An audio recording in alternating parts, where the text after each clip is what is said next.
Hello, everyone, and thank you for tuning in to HCC TV's stream of the Board of Trustee Committee meetings for August 6th, 2025.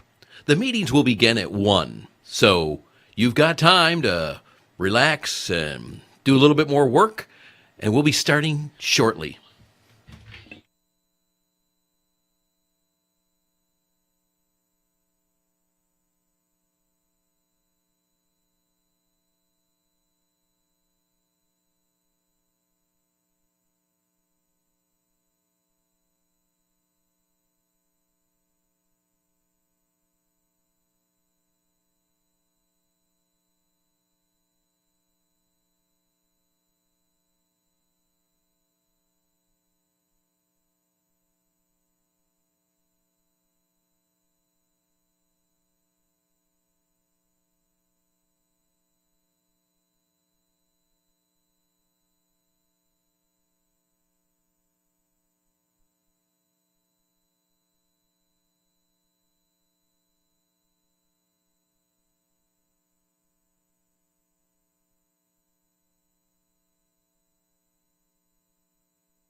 at 1:01 p.m. This meeting was called for the purposes listed on the duly posted meeting notice. The other committee members are Trustee Sheben, Trustee Litton-Gary, and Trustee, as an alternate, Renee Patterson. A citizen desiring to appear before the Board of Trustees shall complete the hearing of citizen form 24 hours prior to the meeting and file said application with the Board Services Office. Sharon, can you confirm that no citizens are signed up to speak before Yes. the committee? That is correct. No Thank citizens. you. Okay, we have topics for discussion, and we will begin with item A, which is the academic student supports. And this report, again, is not an action item, it is a report item. Dr. Ford Fisher, if you can introduce that item, please. Thank you very much, Madam Chair, members of the board. This is a discussion item that presents academic student support in many areas of the institution, to include libraries, tutoring services, and digital access centers. And with your permission, Madam Chair, Dr. Norma Perez will provide a brief overview and answer all questions. Dr. Perez, Senior Vice Chancellor of Instruction and Student Services. Thank you, Chancellor. Excuse me. Good afternoon, Madam Chair and trustees. As we continue to prioritize student success and learning within instructional services, I am pleased to share updates regarding our academic instructional support services. These services play a critical role in fostering a thriving educational environment. Today, we will highlight and focus on 3 key areas identified by students as important to their academic achievements: HCC libraries, tutoring services, and the digital access centers. These components constitute essential wraparound support, ensuring students receive the necessary assistance to excel in their educational endeavors. At this time, I will ask the team members to please stand to be recognized. In the audience, we have the Executive Director of the Library, Mick Stafford, the Director of Tutoring, Amanda Guerrero, could not be with us today. However, her team is with us. If her team will please stand, please, and be recognized.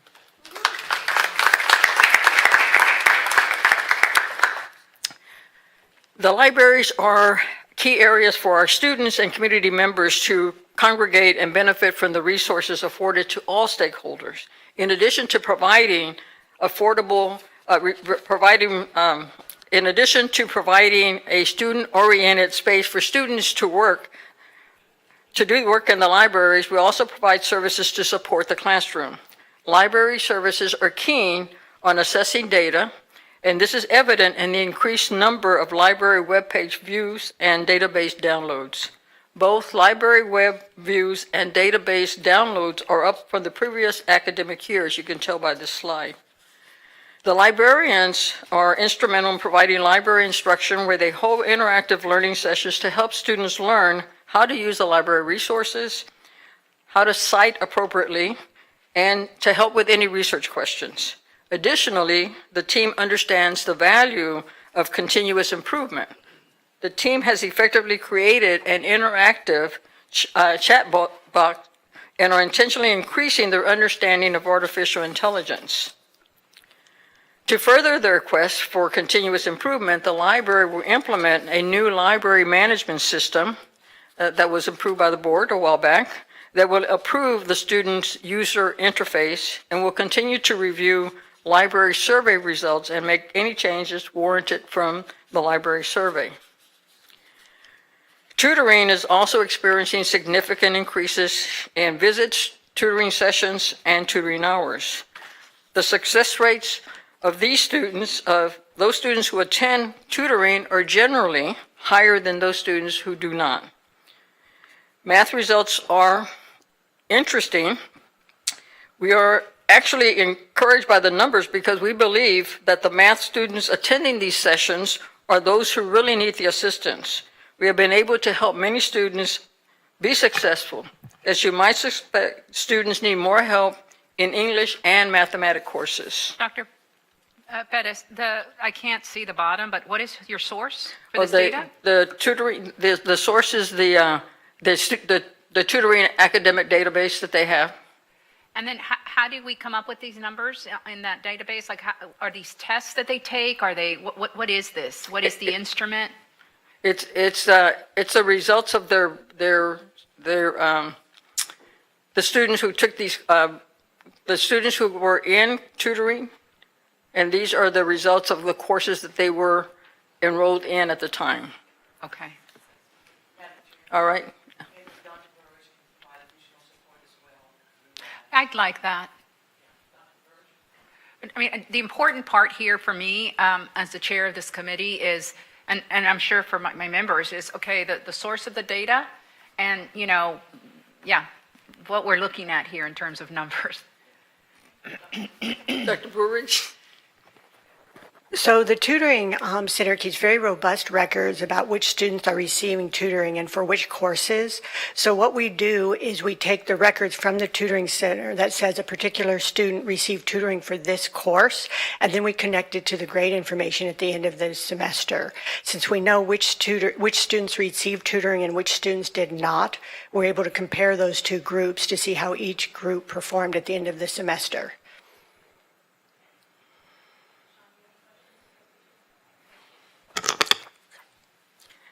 Thank you, Dr. Woolridge. So this is also the data by subject area. The tutoring team is definitely working hard to increase the stakeholder engagement with tutoring. We've recently implemented PAST-T, which is a system that provides faculty feedback regarding the students' attendance in tutoring. There was a question regarding AI in tutoring.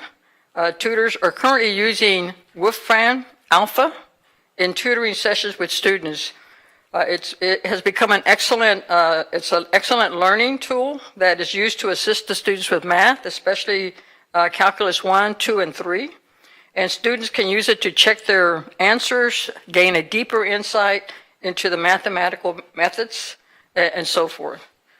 So more recently, we were actually part of a grant proposal for an AI-assisted writing improvement. However, the grant fell through due to the changes in the Department of Ed. The lead for that grant, however, has contacted us. That lead was from a California university and has asked us to participate in a follow-up opportunity, which we are currently considering. So we are looking at what options we have for AI tutoring as well. And then lastly, we talk about our digital access centers, which again were approved by our board years ago regarding using HERF dollars to be able to create these. And they're great resources for our students to utilize study rooms or check out laptops within the center. All the centers are being utilized, and students fully recognize and understand that they are in place for them to go for help or to participate in their online classes. And we have found these to be very successful with our students. And of course, these are also available to our community. So this concludes the presentation. I'm here to address any questions as well as the team. Any questions? Trustee Shiban? Yeah, so appreciate the presentation and appreciate you giving some forethought to my question about AI tutoring. I did want to lean in on that a little bit. So Wolfram is an amazing tool. I remember using that when I was a student. I was just coming out in those days. But I do think we've got an exceptional leg up on most of our competition because we've got our amazing AI program in-house. And I think connecting the incredible talents that we've got in that AI department to develop tools that can help almost be a mathematics sparring partner for our students could really be a force multiplier for the really amazing work that our tutoring team is doing. So very much appreciate that you're all leaning in. I would just encourage you to continue doing so. We're seeing amazing anecdotal results. I think there was a big study in Nigeria that showed incredible results from a couple of hours a day of tutoring assistance. And as well as we're seeing K through 12 private schools that are starting to really adopt and leverage a couple hours a day of education and seeing incredible advances in progress. So just wanted to say, let's not rest on our laurels on that one. The more that we can leverage our internal talent to push ahead of the pack, I think it would be well worth our while. So, Thank you. Anything else? Nope. Okay. All right. Thank you. Appreciate it, Dr. Perez. Thank you. Next on the agenda is item B, FY Student Performance Outcomes. Chancellor? Thank you very much, Madam Chair, members of the Board Committee. This is a discussion item that provides student performance outcomes fall 2024 and spring 2025 semesters. And with your permission, Madam Chair, Dr. Andrea Burridge, the Vice Chancellor for RADS and Dr. Norma Perez, Senior Vice Chancellor for Instruction and Student Services, will come to the podium to provide an overview and to answer all questions. Dr. Burge and Dr. Perez. Thank you, Madam Chancellor, Board. Thank you for the opportunity to review HCC student outcomes. We've organized this presentation proceeding from our leading indicators through our longer-term lagging indicators, including with some information about our most important initiatives. Starting with course success rates, we see an increase in success rates, which are A, B, and C grades, and decreases in the W, D, and F rates, which means that our students we are increasing the success within the courses. Can you, I'm sorry again, because I cannot see. Okay. Can you call out the source, please? Sure. The source is our student information system. What we do when we calculate these is we essentially extract all of the students' grades across the courses and then calculate the percents, the percent of students the percent of grades that were A, B's, and C's, and that gives us that rate. And you can see that we've post-COVID, the success rate in the fall and springs dropped to about 72.6, and you can see we've increased up to 76.5, which is even higher than our pre-COVID rates. Thank you. Similarly, and these data are extracted similarly, what we do here is we look at all of the grades for particular courses and the success rate across the courses. And when we look at the last 4 years coming out of COVID, we again see an increasing trend. Now, these courses were selected because they are some of our gateway courses, which are the large first-year courses that students typically take as they enter the institution. We also present the retention and persistence rates. Retention is a rate at which students remain enrolled at HCC, and persistence is a rate at which they remain enrolled at the same institution, that's HCC, or another institution. Because we offer a lot of short-term certificates, we actually look at a positive outcome rate, which includes the students who have completed something within that first year. For retention, we see an increase in fall to spring as well as fall to fall. Our preliminary numbers, we have another probably 20,000 registrations before the first day of classes, but preliminarily we're also going to be up by a little bit, a couple percentage points from fall to fall. When we look at our positive outcome rates, we again see an increase over the last few years. Fall 2023 is our students who entered in fall 2023. Their outcomes are fall 2024. So that's the most recent complete data. Our IPEDS 3-year completion rate for our first-time full-time students will be up. That last bar is in gradient, because some of those completions will also happen in the summer of 2025, and that is still ongoing. Our 4-year Achieving the Dream rate, which uses a bigger cohort, IPEDS is just our first time full-time. These are all of our entering HCC students, full-time and part-time, first time and transfer in. And as of the beginning of this summer, we're even with last year for our 4-year completion rate, which suggests that at the end of this summer, we will once again show an increase. Our transfer rate, our transfer rate is really interesting here. Remember that fall 2020 was the COVID term. We dropped from having an entering cohort of about 12,700 to an entering cohort of about 9,000. What happened in that cohort, as you may remember, that was when all of the 4 years closed. So a lot of students who normally weren't too sure they weren't going to go to college didn't. And the other thing that happened is we got students in who normally would have started at a 4-year, but balked at paying 4-year prices to be remote in their high school in high school home.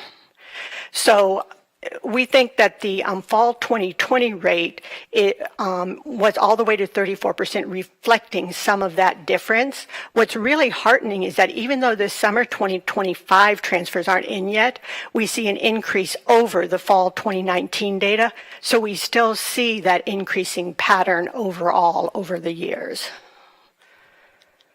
This is our transfer rate by time of transfer. Students do transfer after that fourth year, but we end the transfer rate calculation at 4 years. With that, I will bring Dr. Perez to the stand. Thank you, Dr. Bullrich. This part of the presentation is just a recap of the strategies and initiatives that we have implemented to ensure that we achieve the intended performance outcomes discussed in this presentation. As you've seen before, we do use the student success framework that focuses on connection, which is getting the students enrolled, entry to entry, getting them on the right path, to progress and completion, which is providing the necessary support to ensure success, through advancement, which is job placement or transfer. The Quality Enhancement Plan, which is our QEP, strategies and outcomes support the student experiences stages included in the Student Success Framework, and you'll see that that's how we set the QEP set up.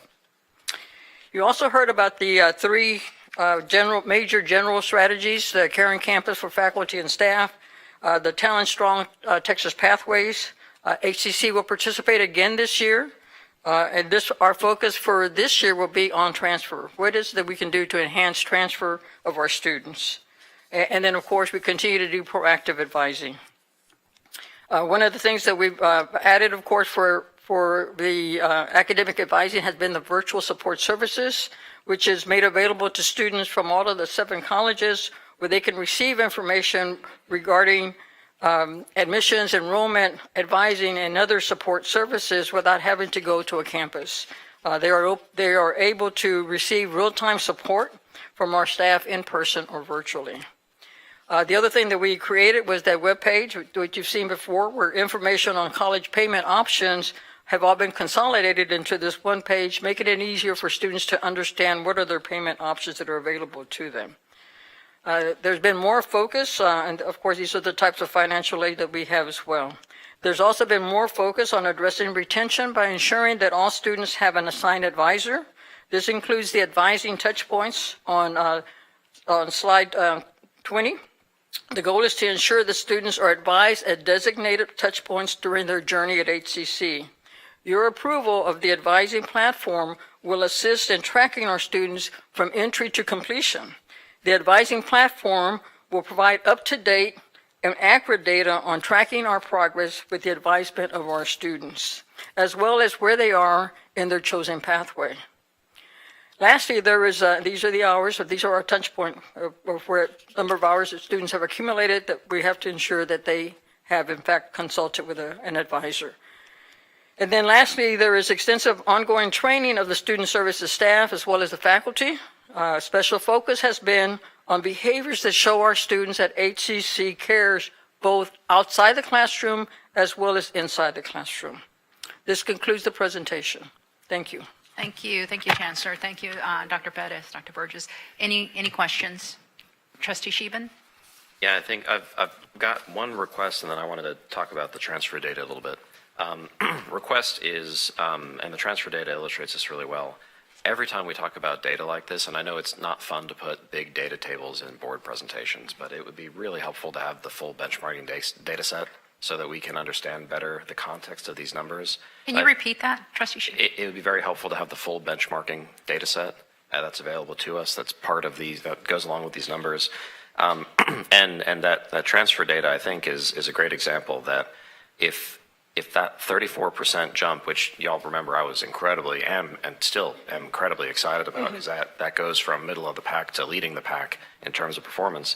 If that was the result of a macro environment that our competitors also experienced, and 34% was now the middle of the pack, that should have elicited a very different reaction from us as an institution versus just the absolute number improvement. So it's still amazing, but it would have elicited a very different set of actions afterwards if that benchmarking data, if it was available, if we had it in that context, and it could have had a more holistic discussion around it. So I'll just pause and let you respond to that. We're very happy to provide the benchmarking data. One note, though, is that the benchmarking data typically lags a year to 2 years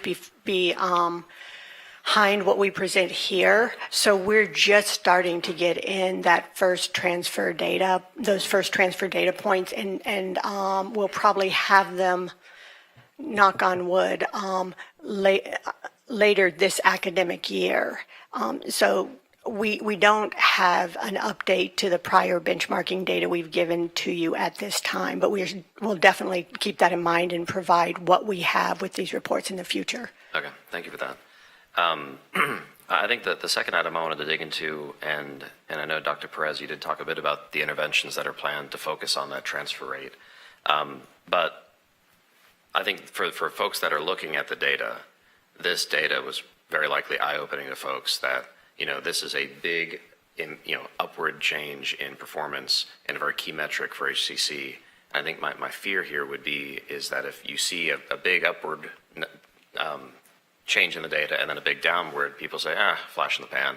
And then they go on to looking at other institutions if they were, looking at it from a philanthropic standpoint or a partnership standpoint.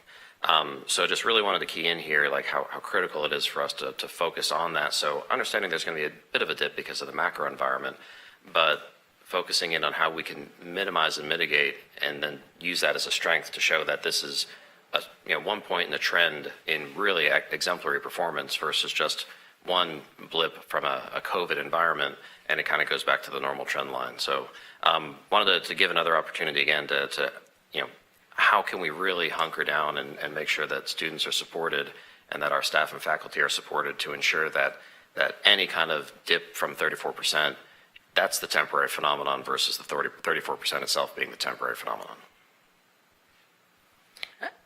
I think one of the things that we already have decided that we need to really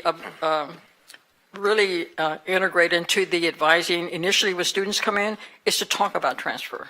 We have a tendency not to talk to them about it until later on in their program. We need to start that from the very beginning to get them to start thinking about what school you're considering and helping them start making some decisions about where they want to go and why they want to go there in terms of the area of major they wish to pursue. So that's what we're doing with this new initiative under the Texas Pathway, is setting up those processes so that we can ensure that these students know ahead of time and that we know how to better advise them as they continue through their journey at HCC. I appreciate that. And one final reflection from me is very excited to see how the new advising platform plays into this. Appreciate you calling that out as a big win for the institution. I think it would be helpful that as you start to generate proof points on how effective that software platform has been in driving student outcomes and these numbers, it'd be good to share that back with us just so that we can see the impact of our IT investments at work. We definitely will. Thank you. Thank you. Thank you. Thank you. Thank you all. This concludes this committee meeting, which is adjourned at 1:25 p.m. Thank you.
This is a call to order for the Audit Committee.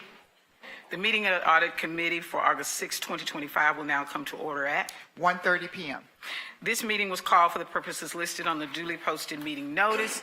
The other committee members are Trustees Renee Patterson, Monica Flores-Reichart, and Trustee Lalu Davies.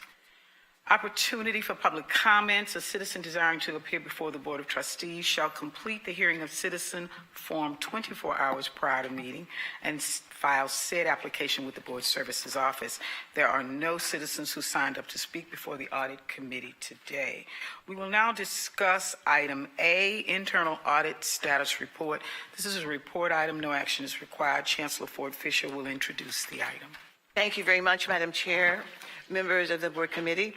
This is, as the Chair said, a discussion item. And as you know, the Internal Audit Department Charter and Board Policy CDC Local require the internal auditor to meet regularly with the Audit Committee to review audits performed, audits in progress, future audits, and sufficiency of department resources. And with your permission, Madam Chair, Mr. Terrence Corrigan will provide the report and answer all questions. Mr. Corrigan. Thank you. Thank you, Chancellor. Thank you. Good afternoon. As the Chancellor indicated, this is a standard quarterly report that we do on the status of the audit plan. So the audit plan is for fiscal year 2025. So the presentation will summarize internal audit status information. We'll talk about follow-up observations on previous reports, external audit reviews that have been done on HCC in this time period, and we'll basically give our statement of independence and non-impairments and no scope limitations. So we have 3 audit projects that are in the finalization stage right now. IT disaster recovery, and under procurement, we're finalizing the cooperative contracts and blanket purchase orders audit projects. So in the future, we're going to be doing IT systems audits, and we're going to do internal quality assurance review on our department, which will carry over into 2016. The Title IX audit that was in the plan was canceled due to the previous administration's Title IX rules never going into effect. Campus security and safety, we're still working on, HCC is still working on a program for campus safety and security. So in your package, you have the audit observation follow-up status report. It indicates all the observations that we have we're still tracking. It'll indicate the status of whether they've been completed or if they're still in progress in an estimated completion date. McConnell's and Jones report, that audit happened about 3 years ago. They had 19 recommendations on grant processing. We have finally completed the last recommendation, which was to automate our grants processing process. And I understand we went live on that in June. So that automation process is, as I understand it, is for state and federal grants and automates the process for those. All right, so I guess after I finish all my presentations today, the force majeurs will give their audit plan for the financial statements audit for this fiscal year. And so we had a regulatory imposed review. It was a compliance monitoring desk review of our Texas Educational Opportunity Grant, and they had no observations in their report. And as I say, basically, we're going to be given the statement every time that our internal audit function has experienced no independence impairments and/or scope limitations. So everybody at HCC has been very cooperative with helping us execute our audits. And that's my status report. I'll be happy to answer any questions. Committee members, are there any questions? Excellent, thank you, outstanding. Is there a motion to approve item B, fiscal year 2026 internal audit plan for approval? So moved. Is there a second? It has been moved and seconded. We will now have discussion on the item. Chancellor Ford Fisher. The Internal Audit Plan B. Thank you very much, Madam Chair, members of the Board Committee. This item is recommended to the Board to approve the fiscal year 2026 Internal Audit Plan. And if there are questions, Madam Chair, Mr. Corrigan is prepared to respond. Thank you. All right, so the internal audit plan for 2026, I'm going to go over the plan development considerations, the project types, and the planned projects. So we give into consideration these 10 items that I have listed here in our presentation. All the executive management of HCC were interviewed, 24 interviews by Mr. Robert McCracken and myself in doing an enterprise risk assessment for the year.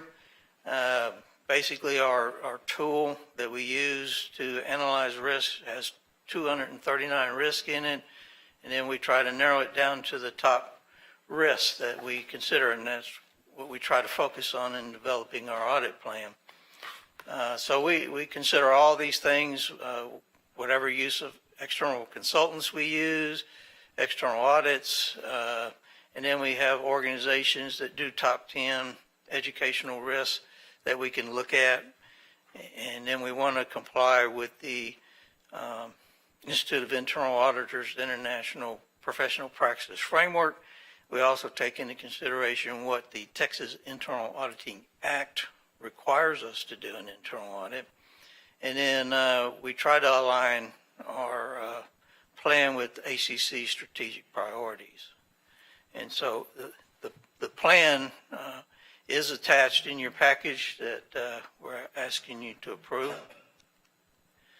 So the project types I have broken out this year. I used to put the information technology audits under operational, but now I've broken it out. So now we have operational, we have compliance audits, information technology, advisory services, administrative work we need to do, and then observation follow-up that we need to do.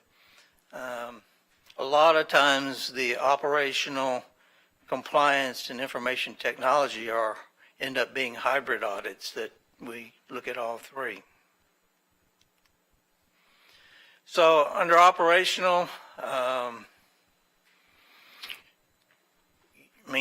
you can't be an internal auditor in our internal audit department if you can't handle doing a brand new audit from scratch. And in this year's plan, we have some of those that can make some internal auditors very nervous. So we're going to try and look at our minors on campus and how we manage that. We're going to look at policing. The plan has quite a few things that we're going to look at in policing, which we haven't looked that much into in the past. But in policing, they're going to be doing a lot of upgrade of systems and automation and new equipment, cameras and other things. So we're going to take a look at that. In compliance, this is fairly normal. We do 3 colleges each year where we look at the safety and environmental compliance, mainly in the labs and OSHA requirements and fire protection, things like that. And then we want to take a look here again. This would be with the police department. We want to look at our compliance with Clery Act reporting. So information technology, we're going to look at, we're pretty much looking at IT disaster recovery every year now and business continuity. There's a lot of topics under that. One thing that we're doing now is TAC 202. That's a regulation, a Texas regulation that requires our IT department to do audits basically on their data security and cybersecurity, and it has special things that you're supposed to do, and so we're going to help them with that, which we've been doing in the past, but now we're going to make a conscientious effort to document that we are reviewing TAC 202 things, and over a 2-year period we intend to cover all TAC 202 requirements. And so, and then we're also going to look at IT systems audit. Under advisory services, probably some of the things you're more interested in is we're going to go ahead and look at our fiscal year 2025 spending on contracted services. We'll do an analysis on that. That makes up typically about 8% of HCC's expenditures for the year. It's second to payroll in category of expense. And then we want to look at less than $100,000 payments. As you know, payments under $100,000 need no board approval. And so it'll give you an idea of what we're spending under $100,000. We're going to try and help with procurement efficiency and look at that. And then this would be involving the police department again on HB 33. That's a new regulation that's going to go into effect on active shooter and campus security that we're going to be required to comply with. So we want to look at our preparedness for that. We want to continue monitoring website accessibility. And then there's Senate Bill 37, Faculty Senate Reconstruction. So we want to make sure we put that into place correctly. Administrative, the main thing there, the new standards, well, the standards have always required us to do a quality assurance assessment. So, but we're going to make sure when we do our internal quality assurance assessment on our department, we're going to make sure we're in compliance with the new global standards that we've been putting in. And so we'll spend some time making sure that we have the new global internal audit standards completely transitioned to. And then we'll, as always, we'll follow up on observations. As anybody who has experienced an internal audit knows, we do not drop an observation in the action plan to resolve any observation we have until it's been completed. So it gets tracked until completed. And so that's the other thing we'll look into. So with that, we recommend that the Board of Trustees approve the proposed fiscal year 2026 internal audit plan. And I'd be happy to answer any questions you might have. Committee members, do we have any questions? Are we ready to call the vote? So we're now ready to vote on item B, fiscal year 2026 internal audit plan for approval. Voting is now open.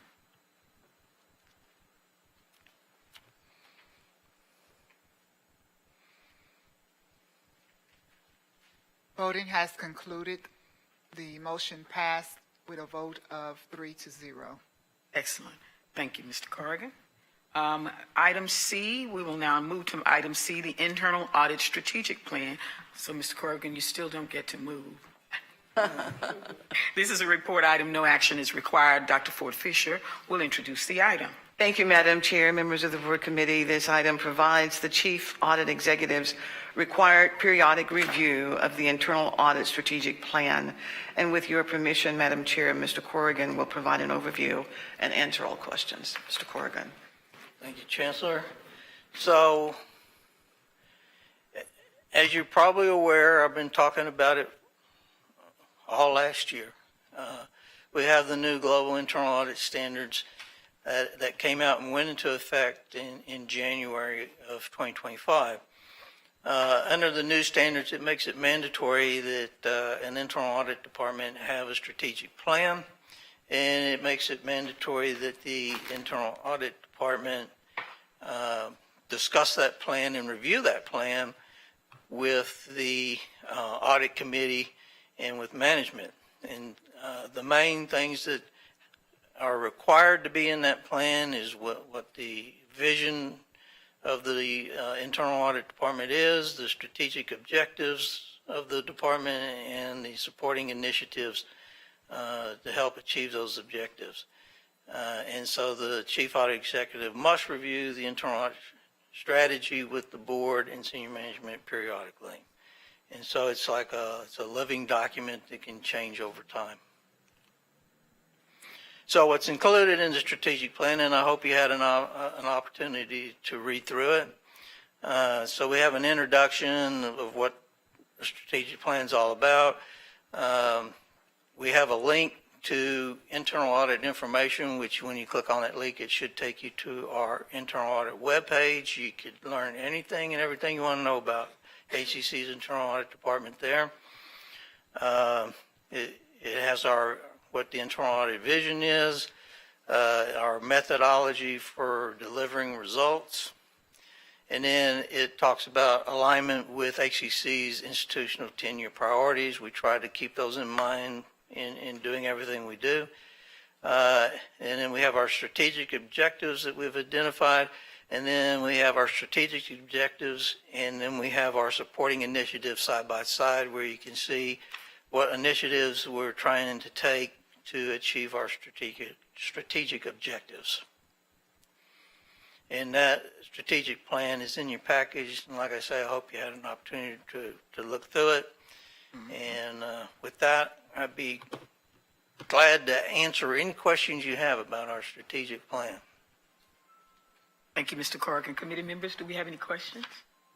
No questions? Thank you, Mr. Corrigan. That was succinct, and this is a very good strategic plan for our internal audit system. We will now move to item D, the presentation from the external audit firm on audit approach and plan. This is a report item. No action is required. Chancellor Ford Fisher will introduce the item. Thank you, Madam Chair, members of the board. Professional standards require external auditors to meet with the audit committee to communicate an overall audit strategy, including the timing of the audit report. And so with your permission, Madam Chair, I invite Dr. Sherry Hahn, who is the Senior Vice Chancellor of Finance and Administration, to come forward and to make brief remarks and introduce Forrest Mazars, LLP, to present the audit approach and plan. Dr. Thank Hahn? you so much, Chancellor and board members. This is Erica Brown. She's a senior manager at Forvis, and she will discuss the plan for the coming year. Okay, thank you. Okay. Okay, good. I'm Erica Brown. I'm a senior manager in our Houston office. Unfortunately, Angie Dunlap, the partner, cannot be here today, so you just get me. But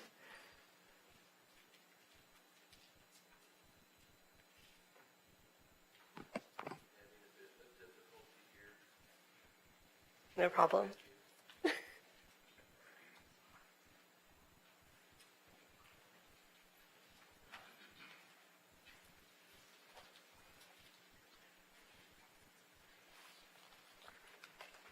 The board has seen the packet, so maybe you just want to start talking about it.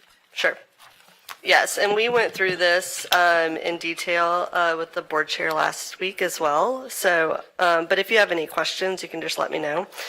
But we want to just first off say thank you for letting us continue this audit. It is, I think, a 3 or 5 year contract. So this is year 2 of the contract. And so We did a lot of this last year, so it might look familiar, but we did just want to put our faces out there for you. So we have our engagement team here, and most of this team was on the team last year, which we're really excited about. So we will be able to use the knowledge from last year and continue this year.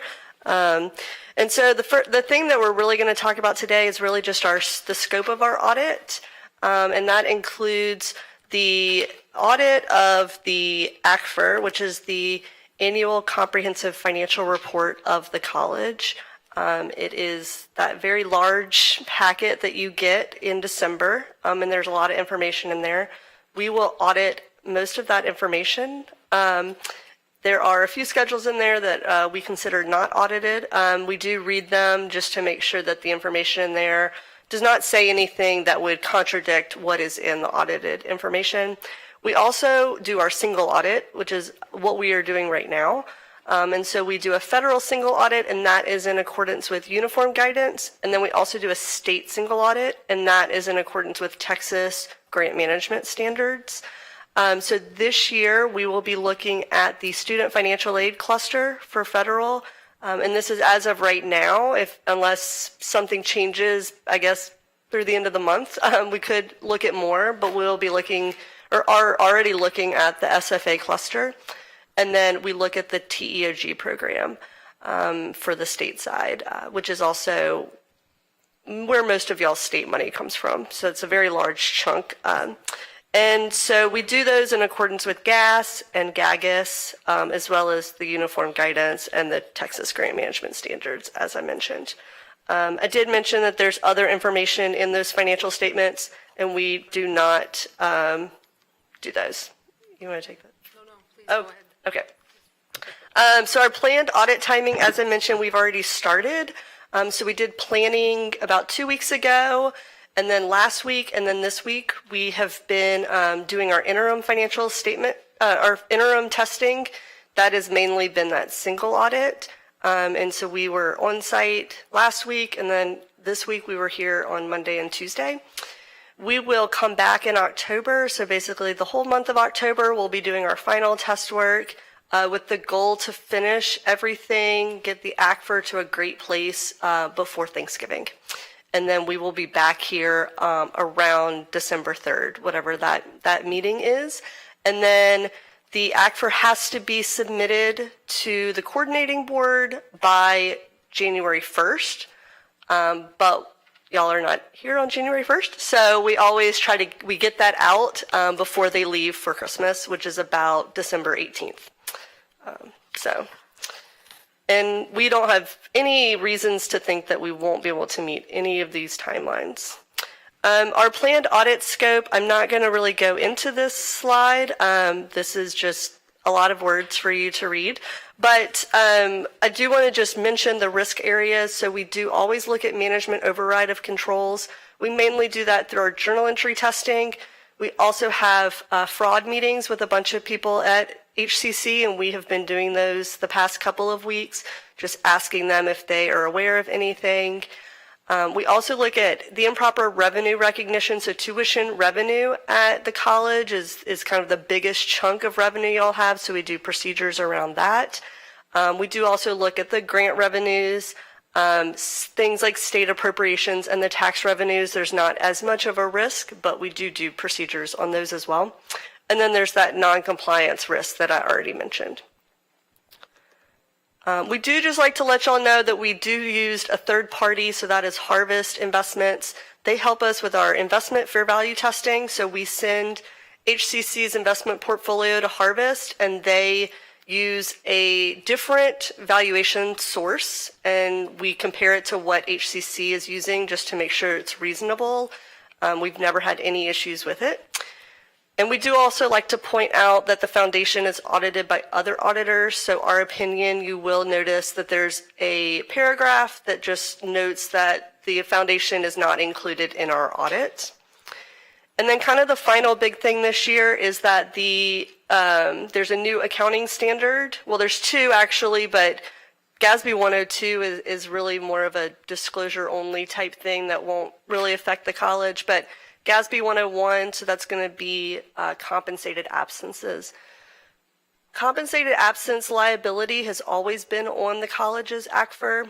This standard really just enhances the definition that was already out there.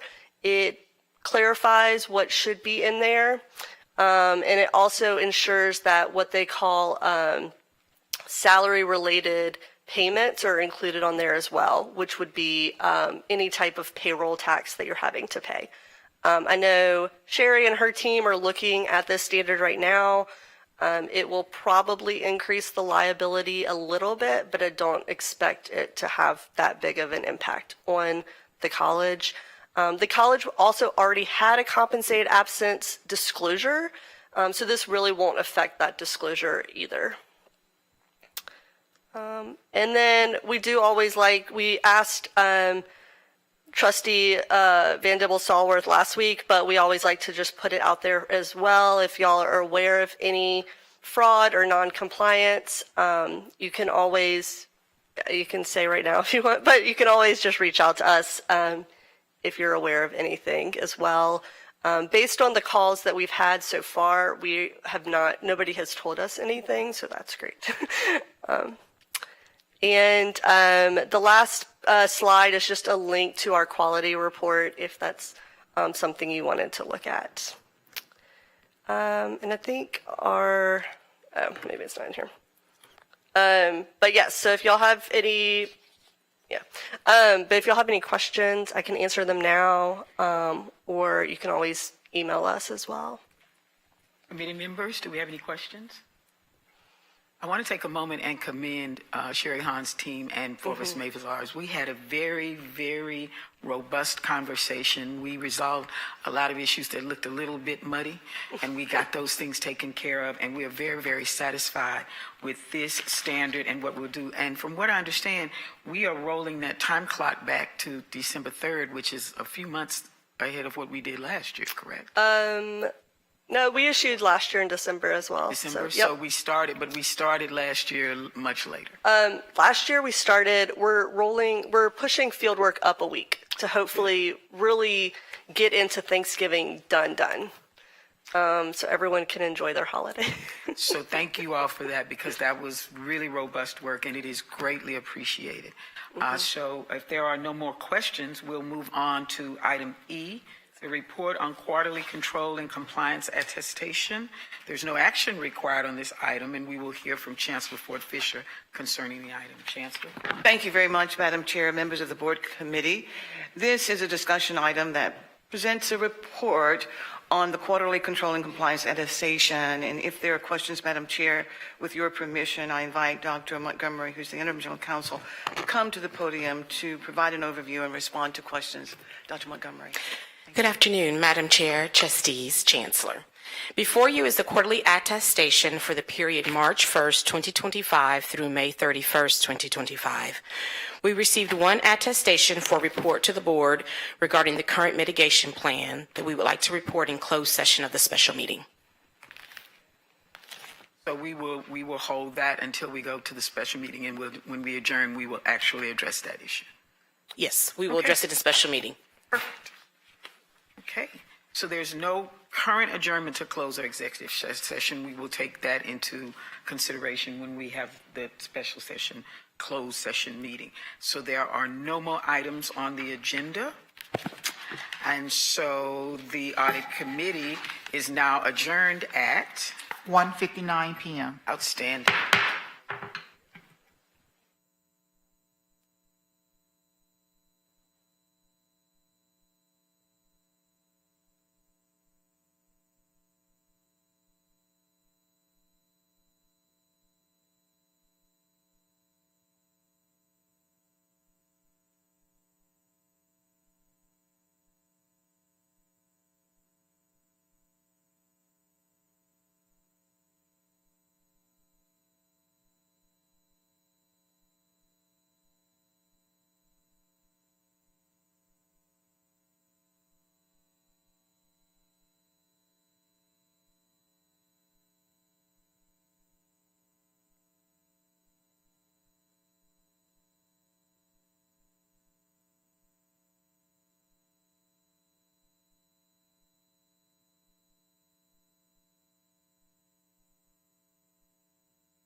The Board Governance Committee for August 6, 2025 will now come to order at 2:30 p.m.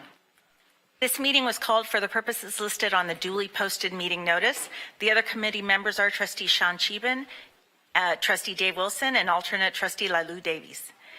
It is an opportunity for a public comment. A citizen desiring to appear before the Board of Trustees shall complete the hearing of citizen form 24 hours prior to the meeting and file said application with the Board Services Office. There are no citizens signed up to speak before the Board Governance Committee today.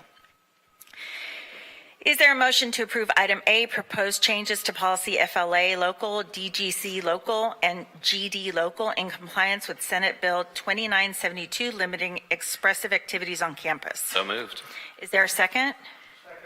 It has been moved and seconded. We will now have a discussion on the item. Dr. Ford Fisher will introduce the item. Thank you very much, Madam Chair, members of the Board Committee. As you indicated, this item is recommended for the approval of the proposed changes to policy FLA local, DGC local, and GD local in compliance with Senate Bill 2972, limiting expressive activities on campus. And with your permission, Madam Chair, I invite General Counsel Montgomery, as well as Attorney Mahalik, to the podium to provide an overview and to respond to questions. Good afternoon, Madam Chair, Trustees, Chancellor. For our first item, we bring before you today revisions to HCC policy regarding free expression and free speech. As the Chancellor indicated, the revised policies reflect changes in the law recently passed by the Texas Legislature under Senate Bill 2972. Specifically, this amends Section 51.9315 of the Texas Education Code. The revisions allow expressive activities to those individuals associated with the college and also eliminates language that required colleges to allow any member of the general public to participate in expressive activities in the common outdoor areas of the campus. Instead, we'll have zones for members of the public. This policy requires institutions to amend their free speech policies to add new time, place, and manner restrictions, including specific restrictions on noise and camping. The institution's policy does the following: restrict amplified sound during class hours and exam periods, prohibits bullhorns, prohibits camping and erecting tents, prohibits concealing one's identity, prohibits lowering in the institution's flag and raising a different flag, requires students and employees to show ID when requested. The policy also prohibits expressive activities between 10 p.m. and 8 a.m., which is really about encampments. At this time, we are here to take any questions. I also have Lisa Brown, who's been assisting with us from the firm Thompson Horton. Is there an exception if it is part of the actual class? Which part? Any of it. Like, I can see a play happening where somebody has to wear a mask, that's concealing your identity. Is that an exception? Good afternoon. The law here is focused on outdoor common areas. Right. And doesn't regulate the inside Anything. of a building. Okay, great. But we did add language specifically addressing a theatrical performance. If a group had on theater clothing and including a mask associated with a production, they could certainly walk on campus wearing that particular item. As for indoor activities such as a classroom, the regular rules that you have regarding classroom disruption would continue to apply in that environment. And so the main restriction here in the new law, other than adding the noise limitations and encampment and that sort of language, some of which you already had in regulation, so that was simply moved to the policy to comply with the law. The main difference is the legislature, according to the history of the bill, was very focused on making sure that employees and students have the right to exercise their First Amendment rights in outdoor common areas, and that members of the public also can, in many contexts also, but that the administration will designate those areas so that we can maintain controls on disruption and make sure that classroom activities and the operations of the college can move forward without too much disruption. Okay, thank you. I just wanted to make sure that we weren't touching learning, actual learning environments. Did we get any input from TASB on this when we were making it, or? TASB's update that will include these legislative changes won't come out until later in the year. I believe November, December is typically when they release that, and that's the reason I think some of these bills go into effect on September 1st.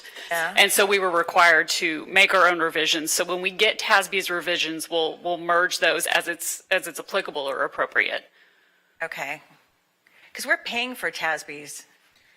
Maybe we should make a comment, like, you need to get on top of this before we are legally required to do this stuff, because if we're paying for the input, we really need to, I don't want to do this twice. I agree. This has happened a couple of times now, and I have mentioned it to TASB, so we'll work on making an official comment to them. Because it also happened with Title IX, SB 17. There was a governor's order last year, so it is something that I've already expressed to our contact at TASB, but we can do something more official. Great, thank you. Any questions from any of my fellow trustees? Seeing none, we're ready to vote on item A, proposed changes to policy FLA local, DGC local, and GD local in compliance with Senate Bill 2972, limiting express activities on campus. Voting is now open.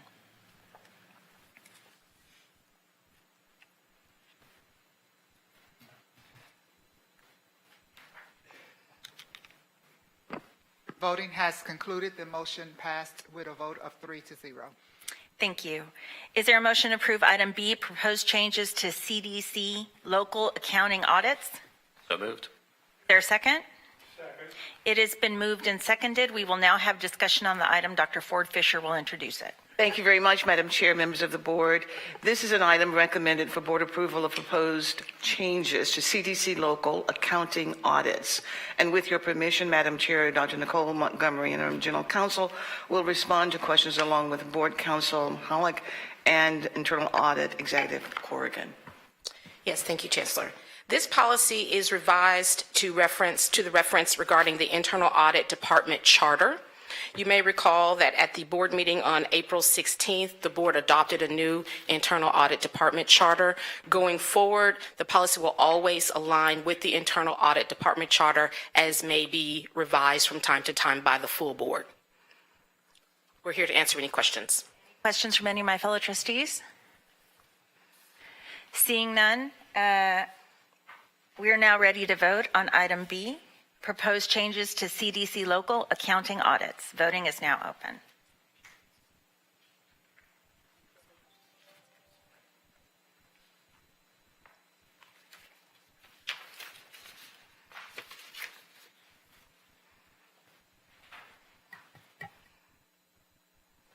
Voting has concluded. The motion passed unanimously with a vote of 3-0. Thank you.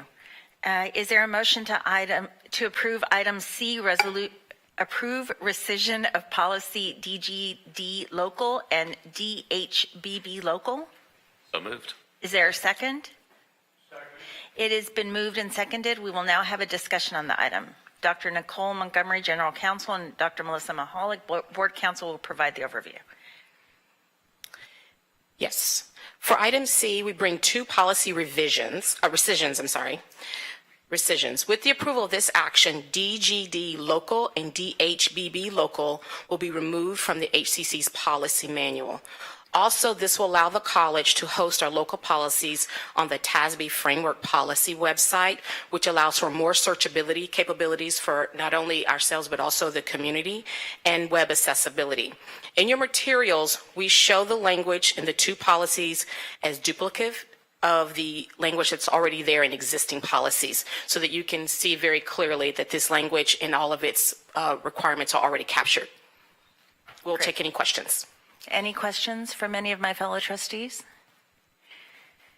Seeing none, we are now ready to vote on item C, approve rescission of policy DGD local and DHBB local. Voting is now open.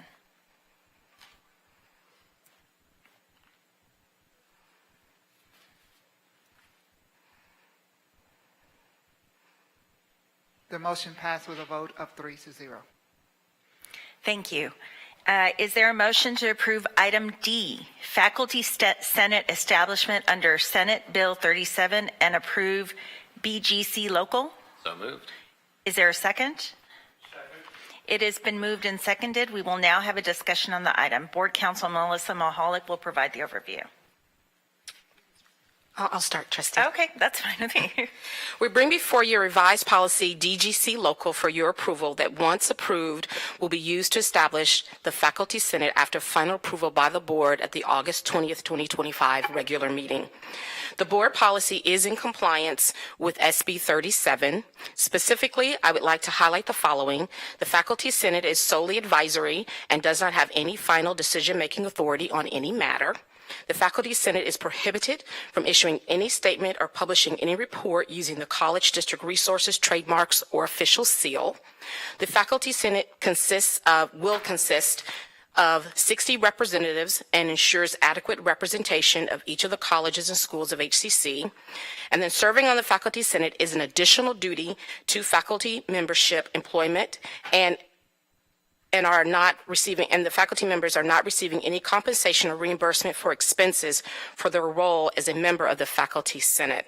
I would now like to ask Dr. Nicole Butehai-Naloma to review the election process with you in more detail.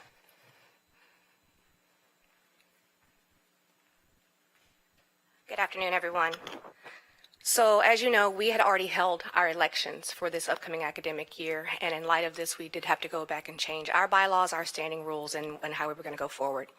So for the upcoming academic year, we are actually going to rehold elections. We are going to open our elections on August 15th based on those who were nominated last year re-accepting their nominations. And so they want to be involved in this academic year's Senate based on the changes that have been made. If they accept their nominations, they will be on the new slate. This opens on the 15th. It will close on the 19th. What we are hoping is after the board meeting on the 20th, that slate is affirmed by Madam Chancellor. We will fill any vacant positions in a second round of elections on the 21st to seat our Senate on the 22nd at our 4 p.m. meeting at the end of instructional day. We do have one amendment to the policy in which the reference to librarians that is in the section on the term, we want to clarify that 2 members of the librarians will be elected and 1 will be appointed by the chancellor. And I'll have Melissa clarify. So that's at the bottom of page 1. And so the reason that librarians is pulled out into a separate sentence there is because they don't fall under the colleges or divisions that are listed below, but we wanted to ensure that they're being represented in the same way. So just like any of those colleges or divisions, one of their librarians will be appointed by the chancellor, and the remainder, 2 in this case, will be elected to participate in the Faculty Senate. So they are considered to be, under the definition that is proposed in this policy, they're considered to be faculty, which is consistent. There are varying definitions of faculty throughout the education code, but librarian has been included in that. I believe it's included in Senate Bill 2615, which relates to telework. So it's not inconsistent with those other definitions to include faculty here, and I believe that's been the practice. So to stay with that as much as possible, they're included here, but we did want to clarify, since they're in a different sentence, that 1 will be appointed and 2 will be elected, and that language is not in the version that you have. So we'd like to suggest an amendment to this policy to make sure that's clear. So the number's not changing. Correct. All we're doing is, Just clarifying that 1 will be appointed and the remainder will be elected, just like any other college or division.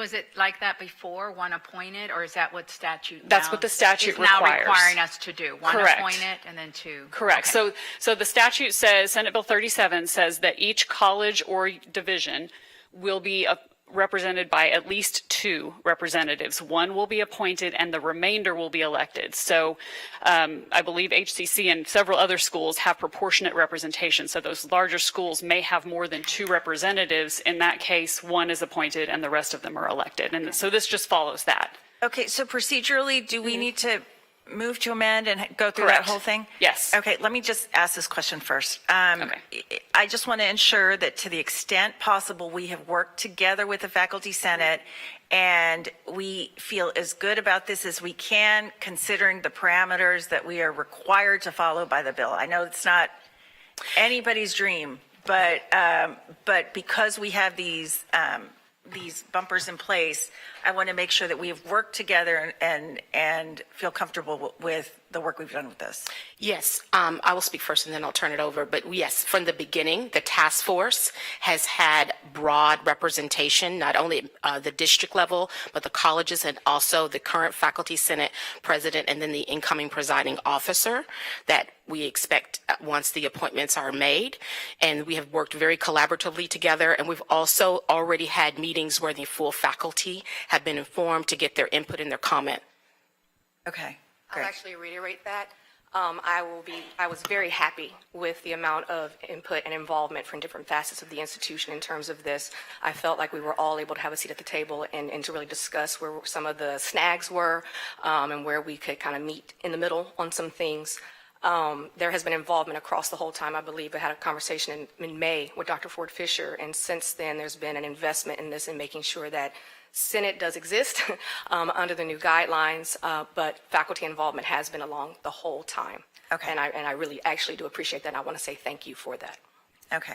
The only other thing I want to say is I want to make sure that we're prepared during the board meeting to fill in. We're going to have all the trustees here. This is a big change, so it's on the consent agenda, but if it's pulled, I want us to be prepared to present everything we need to make people comfortable with this kind of joint work that I'm happy to see that we work together. I mean, I'm, considering what we need to do. Absolutely, we will do that. Okay, thank you. Any questions from my fellow trustees? Trustee Wilson?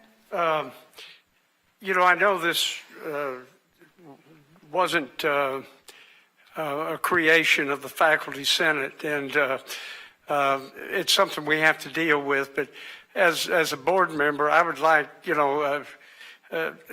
to get some feel for the Faculty Senate and whether or not they can live with this and whether or not we can make some improvements or what we need to do. It's important, I think, to all of us as board members that our Faculty Senate doesn't get run over by legislation and things like that. So could you comment on just a general? No one wanted this to happen. Let me start by saying that no one wanted this to happen, and there has been a lot of debate, conversations, angst behind this, because you're exactly right. We didn't want to be walked over. We didn't want to be forgotten. We didn't want to be put aside for a year, while like other institutions are doing to figure out what their Senate's going to look like going forward. I believe that to the best extent possible, all concerns have been addressed in a manner that meets the needs of SB 37. I've had conversations with Nathan and the executive committee as it stands right now, and we know there may need to be some tweaks, in the next year or two, depending upon things, because maybe we didn't get something right. Maybe we missed something, and we know that there's openness to have those further conversations on behalf of the administration as well as with the board. So you're absolutely right. This isn't anything anybody ever wanted, but you got to make the best of what we have. And I think that we truly have done that in a manner that does show that we are still HCC and we're still HCC proud, and Faculty Senate will still exist as we go forward. Thank you. Trustee Thomas? I think that's a really good point that Trustee Wilson brings up and the chair. In the end, it's about communication, because we can't get around statute and what's required of us, So, but as long as we're transparent and we communicate, in the end, it is what it is. So, thank you. Any other questions? Trustee Laredo?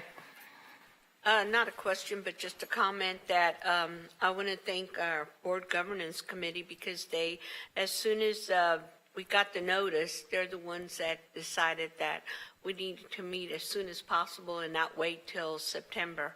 And so I just want to say thank y'all committee for bringing this up and working on it and getting this far. And we're all together. We're one family, HCC, so we want to just work together again. Thank you. Thank you, Trustee. Trustee Cheban? I also had a word of thanks. Really wanted to thank the Faculty Senate and the Faculty Senators. This is an unexpected change. I think there was a time when we thought this had dropped off the legislative agenda, and then it came back shockingly at the very last minute. It was an unexpected change. It was a difficult change, and it happened as everybody was walking into summer vacation. And the fact that the Faculty Senate was able to rally and have this constructive dialogue with the board, the committee, the administration, I think that's a testament to the institution.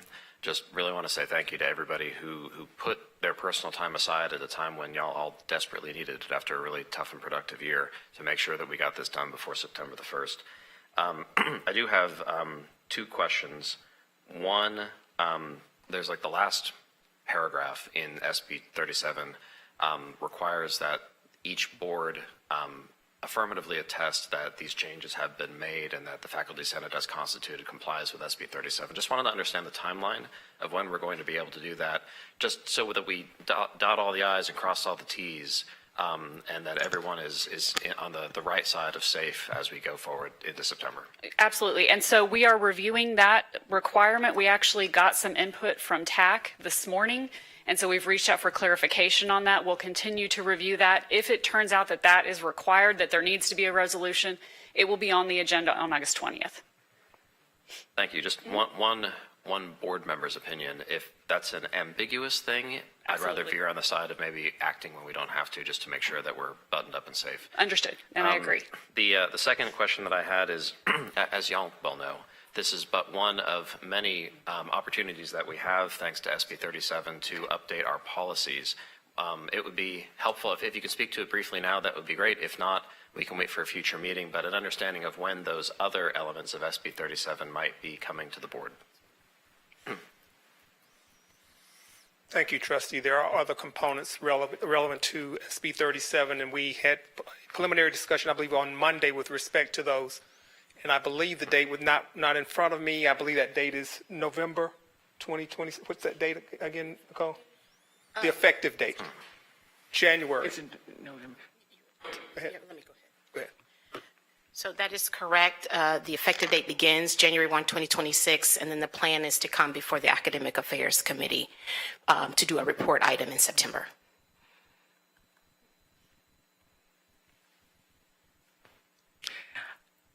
Madam Chair? So just, I guess, on that is, again, I'm not a lawyer, not a legislator, but I did read the text of SB 37. It sounds like there's additional policy changes that are going to have to be made that is beyond the scope of the Academic Affairs Committee. And again, we don't have to discuss these now, but it would be helpful to see kind of a holistic mapping of which committee meetings, be it this committee or the Academic Affairs or Committee of the Whole, that those will intersect with.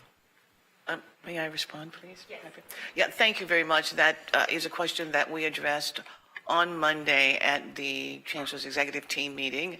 And there was a question about how do we move forward with the additional components, one pertaining to the curricula, another pertaining to the board and the reviewers, et cetera, of the curricula. Obviously, one of the things that we found was that the task force worked extraordinarily well together. And we decided that given that we're going to need additional members of our team who will opine on the curricula to be a part of it, that those members of the task force would recommend additional faculty and staff members who would be included in the planning with respect to the curricula in order to move forward with that. There was a timeline that was discussed as well for each of those components, and it was decided that this group would bring that back to the next meeting, and then we would provide that information to the board in the WAB. Perfect. So again, one trustee's opinion. I know that there's a component of SB 37 that calls for a review of certificates and minor programs. I am very interested in seeing how we're going to pursue that sooner rather than later. I think that's an excellent opportunity for this institution to get a bit ahead of the curve and maybe ahead of some of our peer institutions in complying with SB 37. So just one trustee's opinion, hopefully some input on how that plan gets formulated. But thank you so much. Thank you. And before I vote, I wanted to thank Trustee Cheban for his leadership on this. He's really been on top of all the legislation that's passed and everything, and we couldn't have done it without him. So I really appreciate it, Trustee. So before we go to the vote, and I apologize for interrupting, just wanted to make sure we didn't lose track of the amendment. Okay. Trustee Wilson? Since you had an amendment, do we have to vote on that as one? Then That's what we're going to do now. Okay. Yeah. Do we have any motions for amendments? Can I move to amend the policy to include? So for purposes of the minutes, this will amend the last paragraph on page 1 of the policy, and after the language "to include 3 librarians," we will add the language 1 to be appointed by the chancellor and 2 to be elected. And I say just move to amend as specified by board counsel? Yes. At the dais? If so, I currently have amendment to the policy, the policy last paragraph on page 1. That 1 librarian will be appointed by the chancellor and 2 will be elected by the faculty senate. Correct. Yes, that's correct. Perfect. Thank you. Thank you so much, Sharon. Second. It's been moved and seconded. Any discussion on the amendment? Yes, Sharon, instead of saying faculty senate, it should just say faculty. Got it. Okay. And just for clarity, I'll repeat that motion once again. Amendment to the policy, to the last paragraph of the policy on page 1, that 1 librarian will be appointed by the chancellor and 2 will be elected by faculty. Okay. Any discussion on the amendment? Any questions? If not, we're ready to vote on the amendment.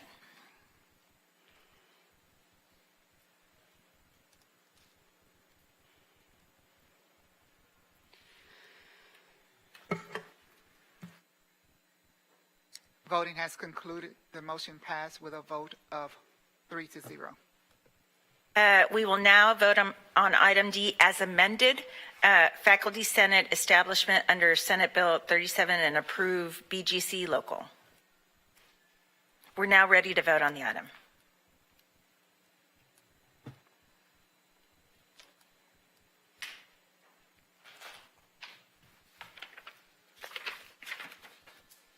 Voting has concluded. The motion passed with a vote of 3-0. Great. Thank you. Seeing as there's no other business, this meeting of the Board Governance Committee is adjourned at 2:57 p.m. Thank you. Thank you, everybody.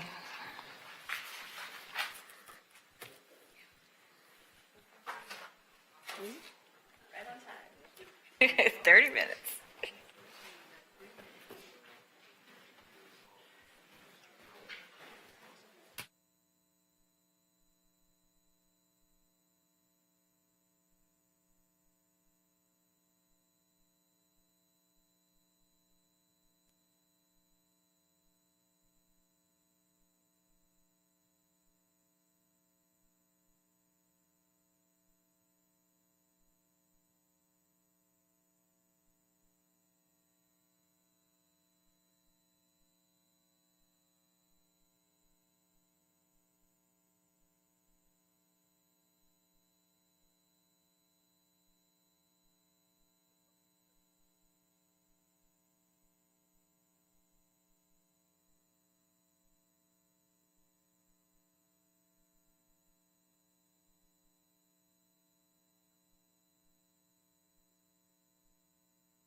The meeting of the Marketing Committee for August 6, 2025 will now come to order at 3 p.m. This meeting was called for the purpose listed on the duly posted meeting notice. The other committee members are Trustee Adriana Temez, Prieta Vanderbilt Hallworth, and alternate Sean Cheban. A citizen desiring to appear before the Board of Trustees shall complete the hearing of the citizens form 24 hours prior to the meeting and file said application with the Board Service Office. There are no citizens signed up to speak before the Marketing Committee today. We will discuss item A, Strategic Communications and Marketing Plan. This is a report item. No action is required. Dr. Ford Fisher will introduce the item. Thank you very much, Mr. Chair, members of the board. This is a report item as requested to share a strategic communications and marketing plan that includes KPIs and metrics and that are aligned with the strategic plan and student success goals. And with your permission, Mr. Chair, Dr. Rima Adil, Interim Vice Chancellor of Strategic Communications and Marketing for Student Success, and Mr. Todd Duplantis, who is Executive Director of Communications and Marketing, and Dr. Andrea Burrs, Vice Chancellor of Planning and Institutional Effectiveness, will come to the podium to present the presentation and to answer all questions. Dr. Dill. Thank you, Chancellor, and good afternoon, trustees, members of the board, our chair here, and all other guests present today. So today, first of all, thank you for the opportunity to share this update on the strategic direction of communication and marketing team. While we have provided a lot more information in the slides, my goal today is to provide an overview of this presentation and how we got here, what we are proposing. So we have reviewed some SWOT analysis as it relates to marketing and communication goals as we designed it, collaborated it with our RADS department and our marketing and communication experts team to be able to craft this plan that I'm presenting. So right now with this new plan, we're intentionally aligning our efforts to deliver the student focus and data-driven campaigns that directly support HCC's institutional strategic plan through clearly defined SMART goals. This strategy centers around HCC strategic plan, specifically student success, community investment, and college of choice. It will advancing student success through increased enrollment, retention, and completion, elevating HCC's brand visibility, not just locally, but nationally. It deepens our community trust through transparent and impactful engagement. So I do like to bring into some of the main goals that we have designed. Some of our goals primarily are continuation of our marketing and communication efforts, but 6 goals that we have aligned. The main one is student-centered messaging, not just at the time of recruitment and outreach, but supporting them throughout their academic journey. Data-driven strategy to include KPIs so we can make informed decisions. Innovation, bringing in new technology and tools into the work that we are doing. And obviously our new brand as a HCC City College, so brand activation, launching Houston City College. Website relaunch, that is something that is already ongoing, and continued community engagement and collaboration. I do want to focus a little bit on student success, as this is something, a new approach, a strategic approach as we are moving in that direction that will really allow us to be intentional and close any gaps as it relates to student success and messaging. So as it relates to student success, we are aligning our communication campaigns with key stages of the student life cycle, ensuring that our messaging is tailored to targeted audiences. As we rebrand Houston City College, our goal is not only to elevate the institutional image, but also highlight and enhance the student experience to elevate their increased net worth, employability, and earning potential. We will amplify student voices by sharing compelling student success stories that demonstrate the real-world impact of Houston City College education.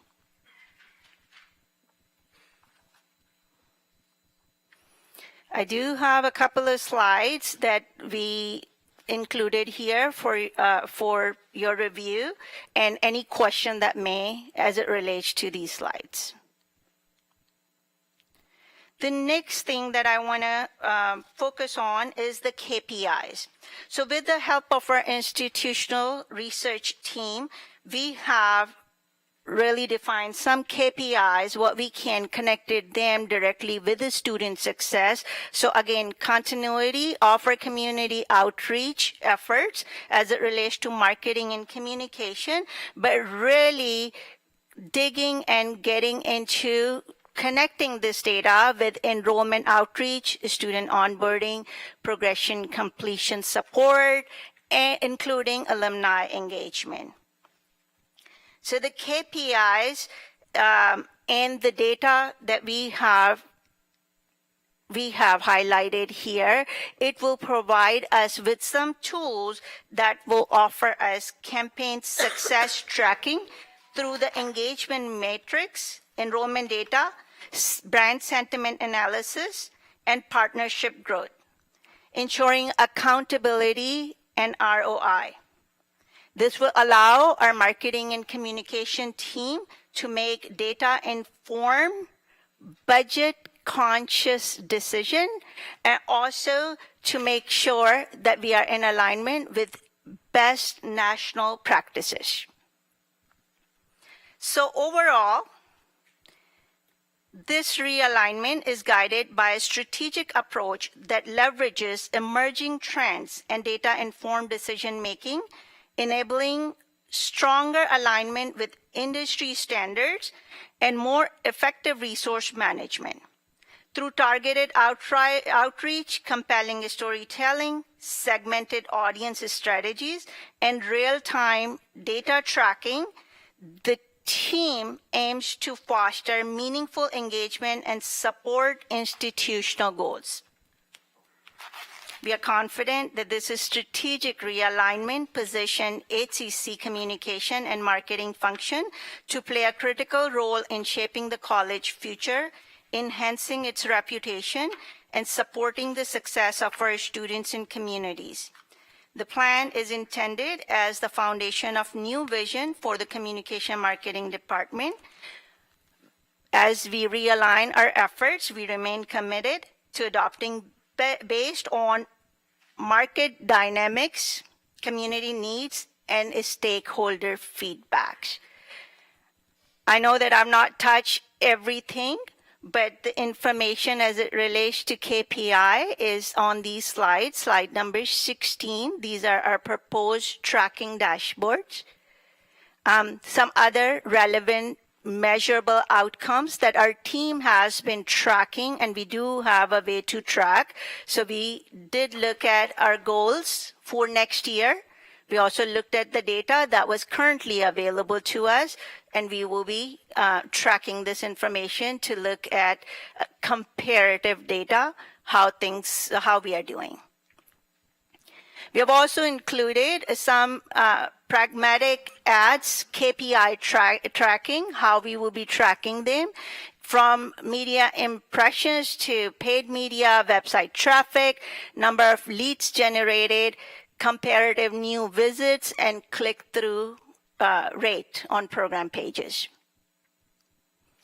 And lastly, at the end, we do have some reports and outcome That was the direct result of our marketing and communication team as they progressed last year. And as you can see, there's a lot of successes that are visible here. So at this point, if you all have any questions, please let us know. Thank you. Any questions from Trustee Cheban? Thank you, Trustee Wilson. So I have a few. The first question I had was, it feels like in the deck, also first, congratulations on your new assignment, Dr. Adil. Thank you. In the deck, it feels like we skipped a step. And I was expecting to see kind of a high-level view of maybe those 3 or 4 messages that we really want our full community to really understand and internalize, that whenever Houston City College is mentioned, they think one of 3 things based on the constant flood of marketing and communications that they receive out from us across a number of vectors. I was curious if you could speak to that. Do we have that high grading? Is that yet to come? Just curious for your thoughts. So, Trustee, this is a very good question, and this is what we are working on, meeting with the team on daily basis to have that plan ready. But I'm going to let Todd speak to that. Well, I think one of the things we're going to do is we've been meeting with the communications directors, and one thing we plan on doing is starting a marketing and communications council. We'll involve the presidents, the vice presidents, the communications directors, so we can get this information and bring it to you. Are there 3 things from that level? We will be coming from that group to determine those for you. Thank you. It would be fantastic to receive an update on what those kind of high-level marketing messages are once they're developed. Blake and I were having a great conversation before about the District 5 newsletter and about different messages that we wanted to kind of thread through the micro articles that were included in that. And it just got me thinking, it'd be great to align that thread with the threads that y'all are thinking to high grade. Angela, would you like to address that? Thank you so very, very much. I would like to respond. When we were involved in the visioning for the strategic planning for marketing and communications, we knew that there were so many wraparound services that HCC has available for students that are missed altogether in a lot of the marketing that is done. So when you consider that we have the digital access centers, when we have the tutoring, we have student success stories, of course, but then when we have the advisors, we have the range of programs that are available throughout our district. What we want to convey is that whatever it is that a student will want or need to advance their education, their training, their lives, HCC has it. So what we have then, we have students who are homeless. So if there is a billboard or if there is some desire for a student to come to college to get a credential, but does not have a place to reside, then we have those services to support those students. That is a billboard that could conceivably change that person's life forever. The next is if there is food insecurity and there are family members that are struggling to feed their families, then if there is a billboard that says HCC provides food pantries for students who are enrolled but who are having food insecurity issues, go to each of our campuses. We provide that for you. That is what's bringing in a lot of our students. If there is a student who needs online tutoring because that person is working, and we can say that we have tutoring available on campus and online at every single program area that we have, that would attract students. So the general theme is, as we look at that strategic marketing and communications plan for student success, the students need to know not just what we have available to help them to succeed in college, but also it provides that opportunity then for them to know which programs there are, which businesses and industries support us, which students have achieved success. And so if we have a student who has gone through the engineering program and has earned a great job and is now earning a high income, then that can be a message as well that is sent out that would inspire other aspiring engineers. And so that continues. Now, there are plans that are in place to determine just exactly how we are able to take all of those clicks on a website, clicks on any of the social media posts, in order to capture those individuals and then to convert those into enrollments and then to student success. And the members of the team can share that with you as well as we discuss that also in the planning session. But what we have found is that there are other colleges that are beginning to focus more on marketing, communications as well, as it directs their messaging directly to students, not necessarily to the broad messaging, but to intentional messaging. So I think this is really key. I think it's going to make a big difference. And I would like for Dr. Deal to share those clicks and what she's doing now with the website, because we know that there are broken links on our website that prevent students from easily enrolling with HCC. So if you could briefly discuss that, Dr. Adil, I would appreciate it. Thank you, Chancellor. So quickly, want to recap some of the communication campaigns as mentioned by the Chancellor. Some of these tactics are discussed on page 9, 10, and 11. This messaging is around the student success. We might have done, as Chancellor mentioned previously, generic messaging, but there are tools available with AI, with a lot of smart tools that is really can do targeted messaging to the audience, whether it is program needs or whether it is their individual circumstances and based on individual characteristics. It could be student parents, it could be single parents, it could be veterans. So there are systems in place, and current technology allow us to really market to what they are looking for. So that is one thing I want to focus on. Secondly, as it relates to the website, our team has already been working on the new website as we are bringing that the new platform. What we are doing, we have positioned some extra resources to make sure that we clean up our website, which was scheduled to be done September, October. We are pulling it up and we are cleaning up. That is one of our urgent matter that we are trying to resolve, so we can really have data that is removing any broken links and doing our content audit. So that is something that we want to do as an institution in collaboration with our campus leadership and our leadership at the district. Thank you. Are there any other questions? I do. All Can we right. look at page 10, please?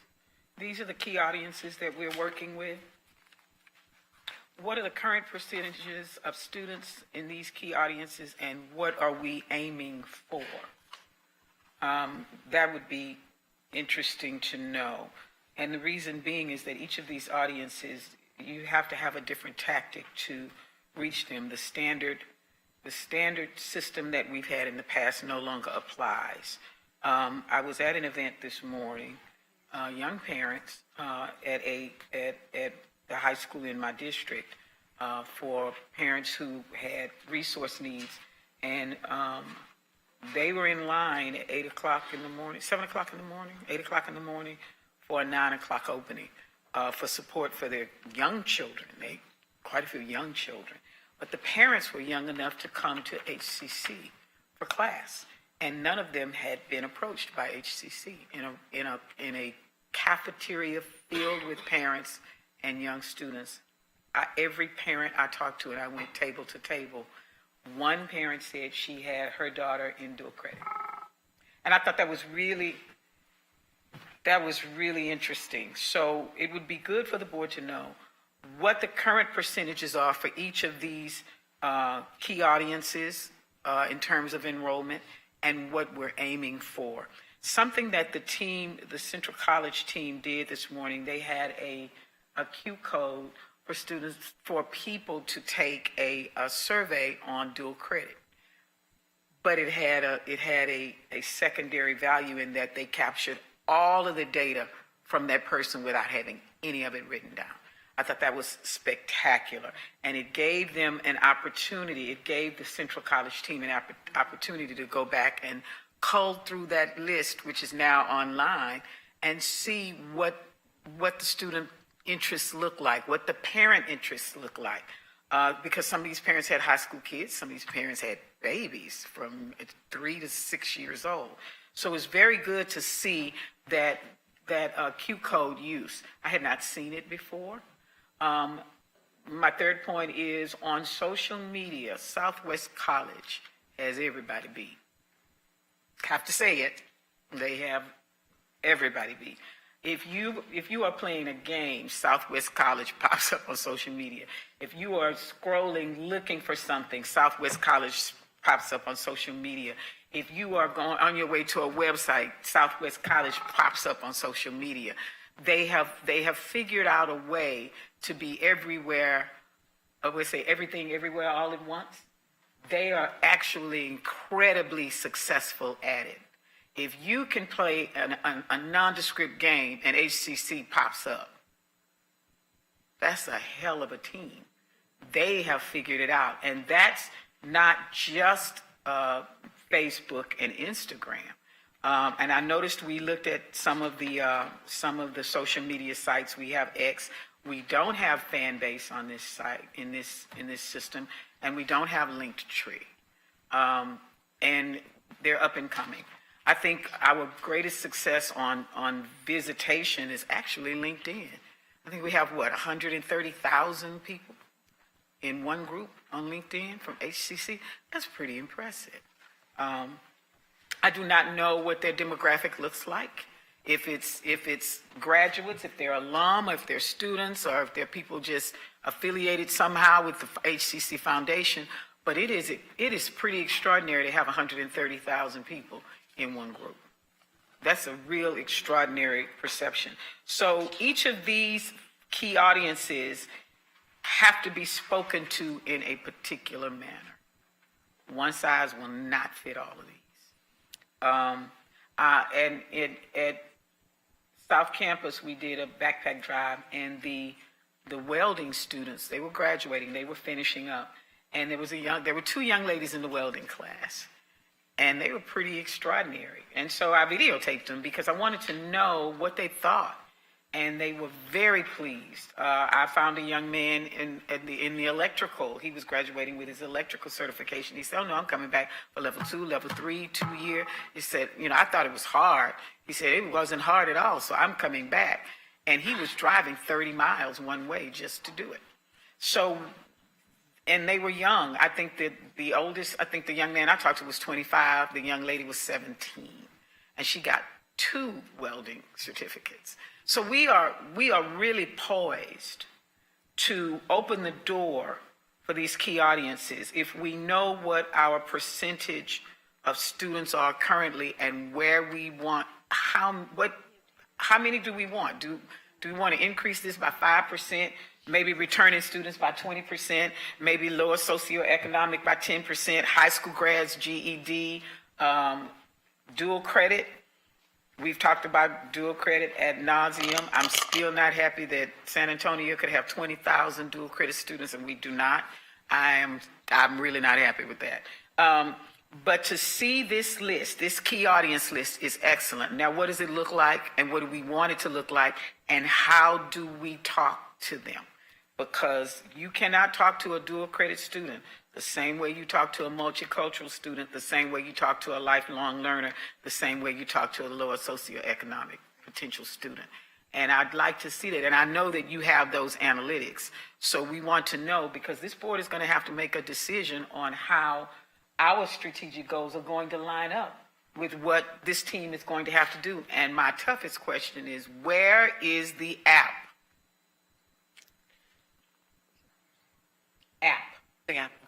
There's no app. Students do things on their phones. An app that they can fill out and they can go into the system and they can find their classes. Without an app, we're probably missing half of them. And Thank you very much, Mr. Chair. And I'd like to ask Dr. Burris to respond to the numbers. And of course, Dr. Deal and I have had conversations about this as well and about an app. But I'd like to say in advance that Dr. Adil was selected to become an ACE fellow. And she's one of the fellows who will be working. In fact, she flew back in this morning from DC where they had their first session. And she has been placed at Maricopa Community Colleges to work with them on a periodic basis. Maricopa Community College District for years have had more than 260,000 students enrolled. She's had the great privilege of having conversations with them just recently and will be interacting with them on a regular basis. In talking to the lady who was chancellor there, she was really very delighted with all of the apps that they had in place, all of the strategies that they were using, et cetera. So we have access to that information now in partnership with them and with one of our key team members being involved in that conversation with them as well. But with respect to the data, Dr. Burris will address that and what we're doing to respond to the diverse populations and the diverse needs of our students. Dr. Burris. And we'll respond with the percentages for the categories. We have been looking at that data. For example, for parenting students, we have one of the largest population percentages of parenting students of institutions in the state of Texas, which I believe is about 35% of our students.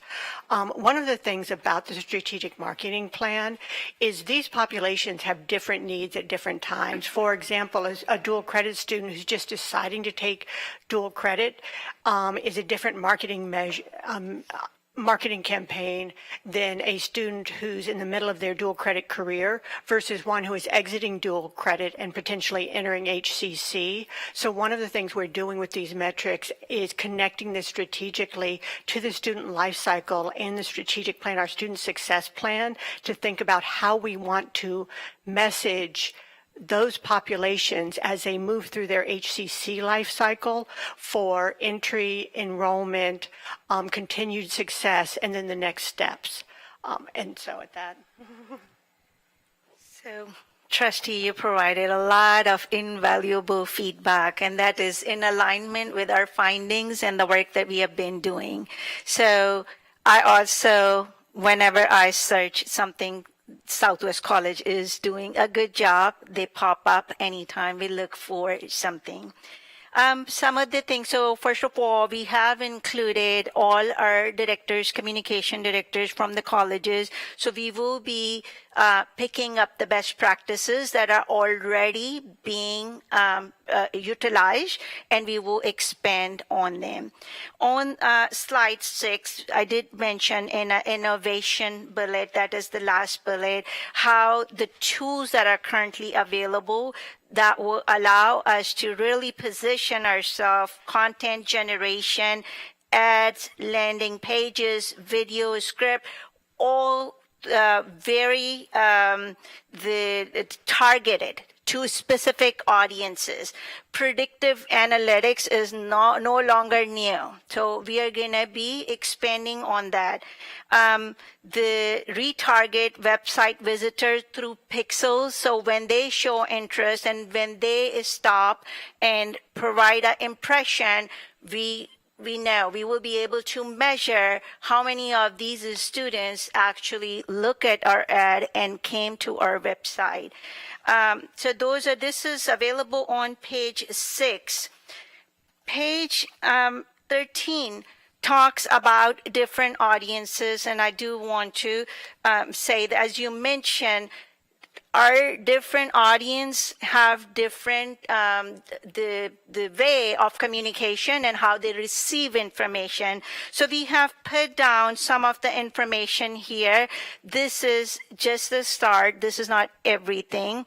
But now that we have new technology coming up, which is advising platform, and we recently upgraded to messaging through MyOneFlow, we are really being targeted towards student journeys and their needs based on who they are. That work is being done, and we will continue to refine that work. You also mentioned a comment regarding our our likes on our pages. That information is available on page 20. This is not a full year report, but September 1st through June 30th, we have, this is on page 20 and page 21. The breakdown of our social media pages. LinkedIn has 137,906 followers. Facebook currently have about 50,000 followers.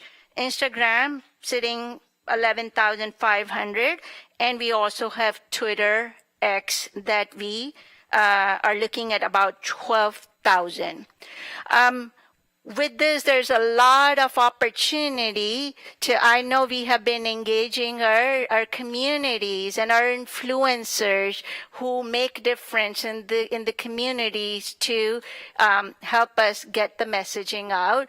But one thing we can also be very intentional about, this is the time of influencers, especially social media influencers, as we try to connect to younger generation. More than half of their vacant life is on their screens. So that is a great opportunity for us to explore and expand. But Dr. Adele, thank you for your time. We're starting to run over here, and I apologize for cutting you off, but I'd like to stay on schedule. So at this time, I would like to, the marketing committee is adjourned at 3:33. We'll discuss this later. Thank you. thank you.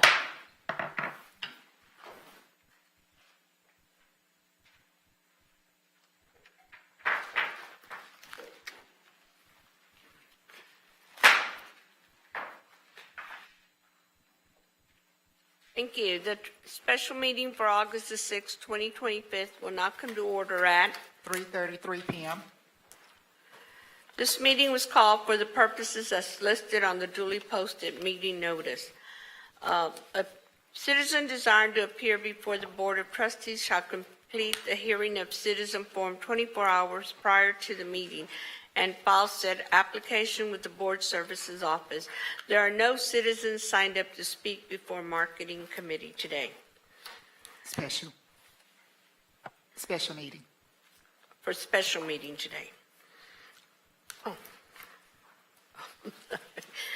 Okay, we have a few topics for discussion and action. So, is there a motion regarding item A, adopt a resolution for name change to Houston City College? So moved. There a second? It has been moved and second. Dr. Ford Fisher will introduce the item. Thank you, Madam Chair and members of the board. This item is presented to recommend adoption of the resolution of the name change from Houston Community College to Houston City College, maintaining the initialism and acronym, as it were, that authorizes the chancellor to take approved actions necessary to implement the change with registration and trademarks. If there are questions, Madam Chair, with your permission, Dr. Montgomery and Dr. Burridge will respond. Dr. Montgomery. Thank you, Chancellor. Madam Chair, Trustees. At the June 18th regular board meeting, the board approved the college rebranding and college name to Houston City College. Today, we have before you adoption of the resolution for the name change to comply with regulatory filings. With that, we will answer any questions. Thank you. Trustees, any questions? Comments? Okay. I think that we're ready to vote.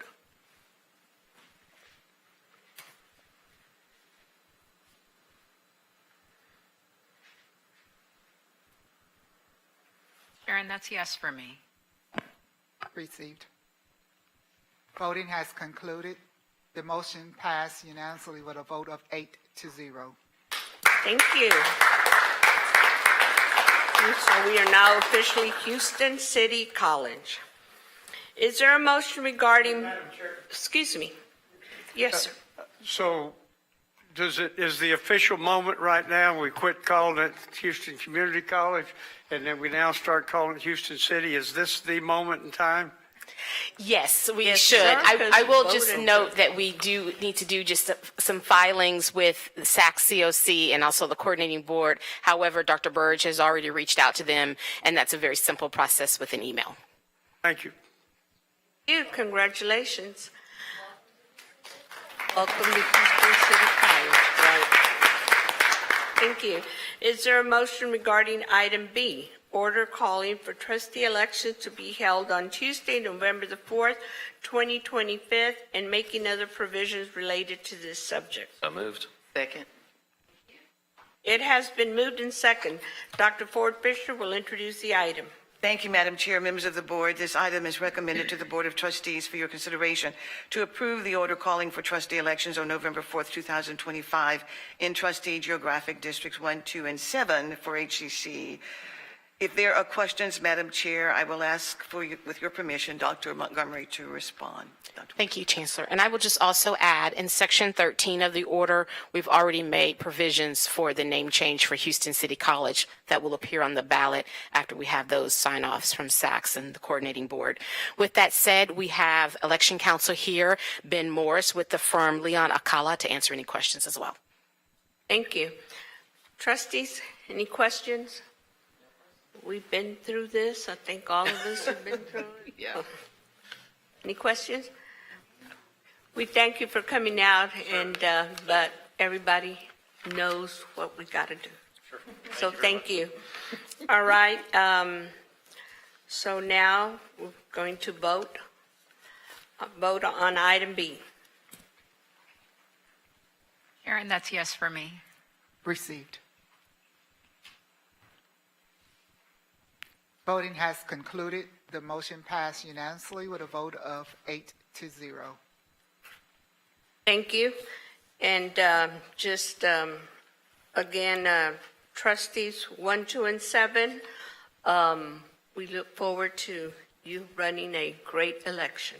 Thank you. And returning. Oh. It's a great election.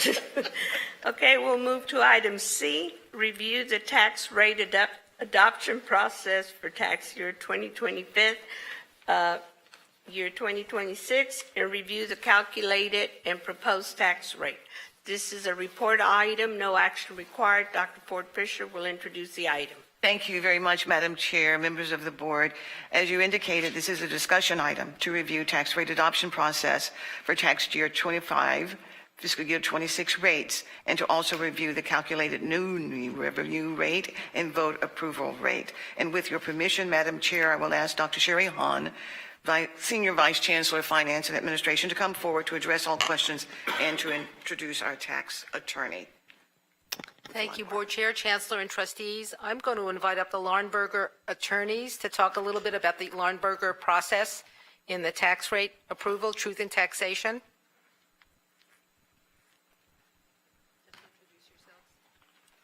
Thank you. Good afternoon. My name is Blair Riley. I'm actually the Vice President of Truth and Taxation for Appraisal and Collection Technologies, so I am not your attorney. Mr. Trey Stone is your attorney, and he is here to make sure that I don't do anything silly, but no, I am not a lawyer. Very important when you work for a law firm to make sure of that. Well, we want to go through the slides, so you'll just be clicking here to advance and discuss what you see here. Thank you. So thank you for having me this afternoon. I'm very excited to be addressing the new Houston City College Board. I will have to obviously update my presentation in the future. HCC has been a Lineberger client for over 20 years. Our comprehensive legal services and collection program include every part of the delinquent collection process, including obviously the truth and taxation process. We are a team of professional collectors, many of whom are bilingual, and our team is led by our Lineberger partner, Trey Stone, with Ashanti Kasha, your area manager. So we're here today to learn about truth and taxation. Some of you have heard me talk about this before, some of you have not, so we're going to get started at the beginning. The Texas Constitution allows for 4 guiding principles of truth and taxation. Your taxpayers have the right to know about any property value increases and their estimated taxes each year. Taxing units, that's you guys, have the obligation to calculate and publish your tax rates before you adopt them. Otherwise, the taxpayer can file an injunction and stop the rate process. Taxing units also have the obligation to publish notices and hold hearings regarding the increases. Otherwise, taxpayers can file a different injunction to stop the process. This is all about giving taxpayers the information that they need to be a part of the process.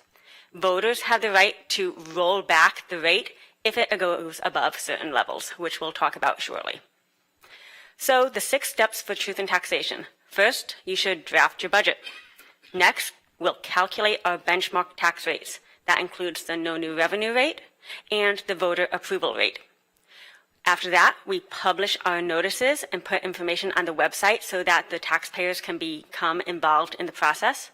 We will hold hearings so that the taxpayers have a voice in the process. You're going to adopt your tax rate by the deadline.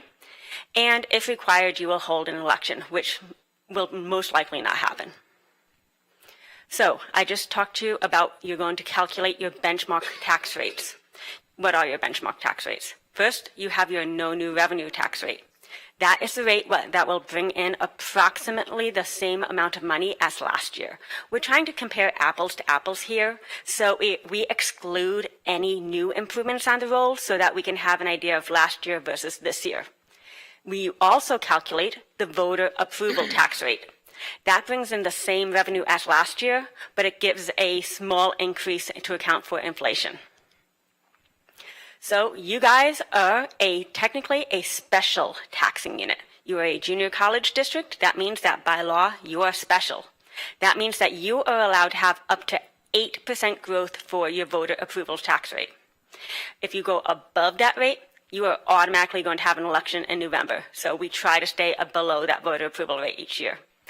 If you have to go above that rate in response to a disaster, you can. However, this is the last year that you will actually have that ability. After 2025, that ability is going to go away and you will be limited at that 8% rate. Just wanted to make sure that you knew about this change for next year.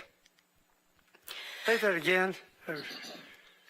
So in the future, this year, if you need to go above that 8% in response to a disaster, in response to a hurricane that hits, you can technically go above this year in response to a disaster. In future years, you will no longer have that ability. So you almost never go above 8%. You are very conservative on that, and that's wonderful. But I needed to at least let you know that it is a change in the law. Your debt. You get as much money as you need in order to pay your debt because it's already been approved by voters in your bond elections. So the collector is going to certify to you guys your anticipated collection rate. Your anticipated collection rate cannot be lower than the actual collection rate for the past 3 years, but it can be greater than 100% for the purposes of TNT, depending on how collections go that year. So before your hearing with the public and where you're going to adopt the tax rate, you have to certify the TNT worksheets. The first step of that is going to be designating your DOE, your designated officer or employee. They are going to be responsible for calculating the worksheets. I suggest designating 2 people. If some person is sick, if the person is in a car accident, if they leave halfway through the year for some reason, it's always good to have a backup DOE. So just in case, always keep that in mind. They will calculate the tax rates, and then they will submit the no new revenue rate and the voter approval rate to you guys so you know what numbers you're working with this year. Then we can adopt the tax rates. You're also going to update the chief appraiser's database as your information becomes available. You may not hold a public hearing or adopt your rate until at least 5 days after the chief appraiser has delivered a postcard for estimated taxes and all your information is updated on their website. So this is what the August CAD notice is going to look like. The chief appraiser is already posting it everywhere. This is part of the process where the taxpayers can have information on what is going on with their taxes. You'll see that on the chief appraiser's website, they're going to put when and where you're going to have your hearing. They're going to show the no new revenue rate, the voter approval rate, the proposed rate, and then each and every person in your taxing unit can type in their address and see what their estimated taxes would be at the no new revenue rate versus at the rate that you're proposing. So it gets them involved. They can see exactly what you're doing with their taxes. So before you adopt the rate, you have to have either a public hearing or a public meeting. It's going to depend on what rate you adopt, which you're going to have. You'll publish your 2606 public hearing notice if you're adopting above the no new revenue rate or the voter approval rate. Otherwise, you'll just schedule a meeting to adopt the tax rate. You must publish the notice in the newspaper at least 5 days before you have your meeting.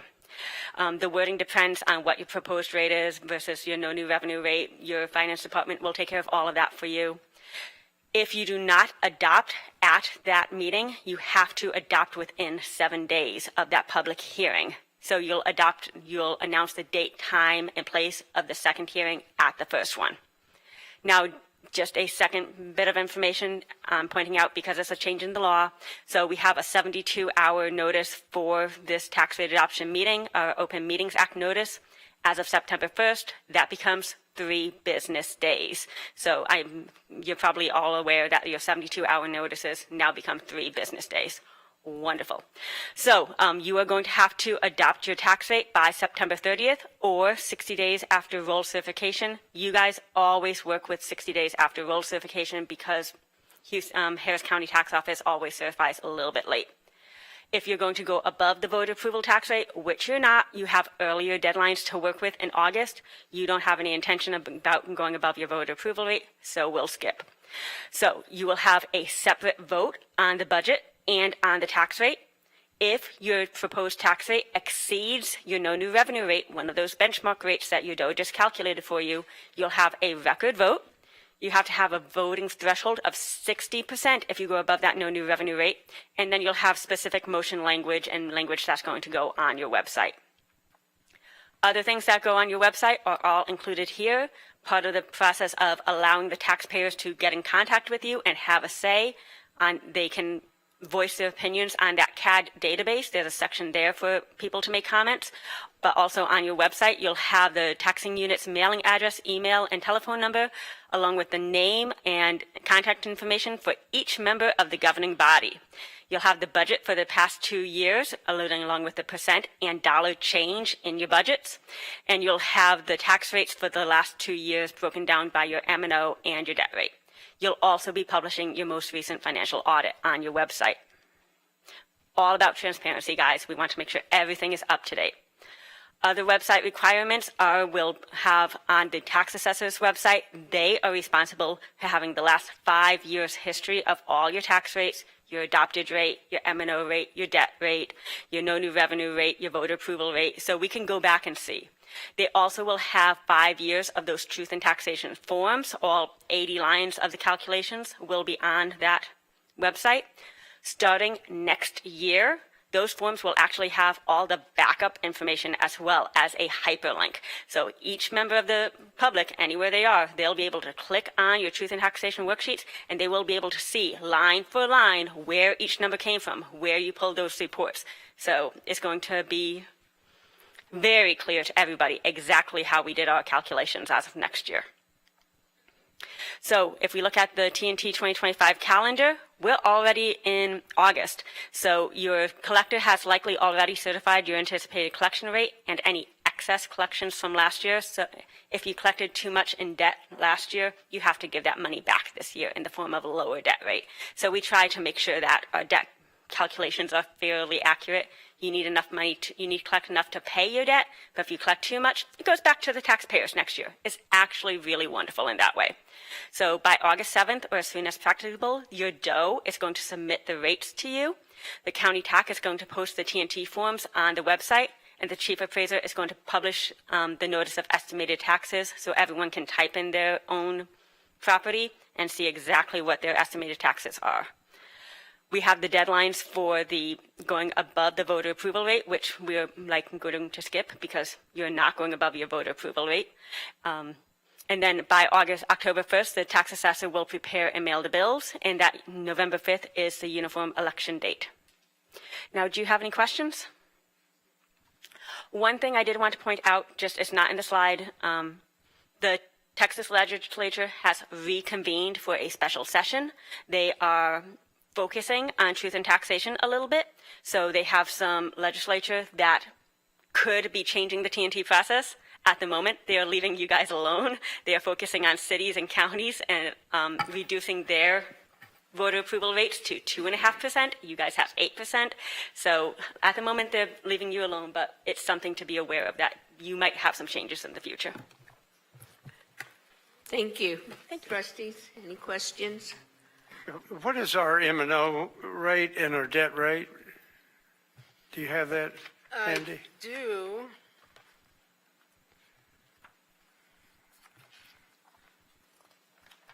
The proposed for this year is what, 909. Different slide. Give me 1 second, I'll get it. I just want to say that you did a great job. You know this information backward and forward because you were great. Thank you. Thank you. I've been doing it for 20 years, so if you have any questions, let me know. It I'm always happy. shows. Yes, thank you.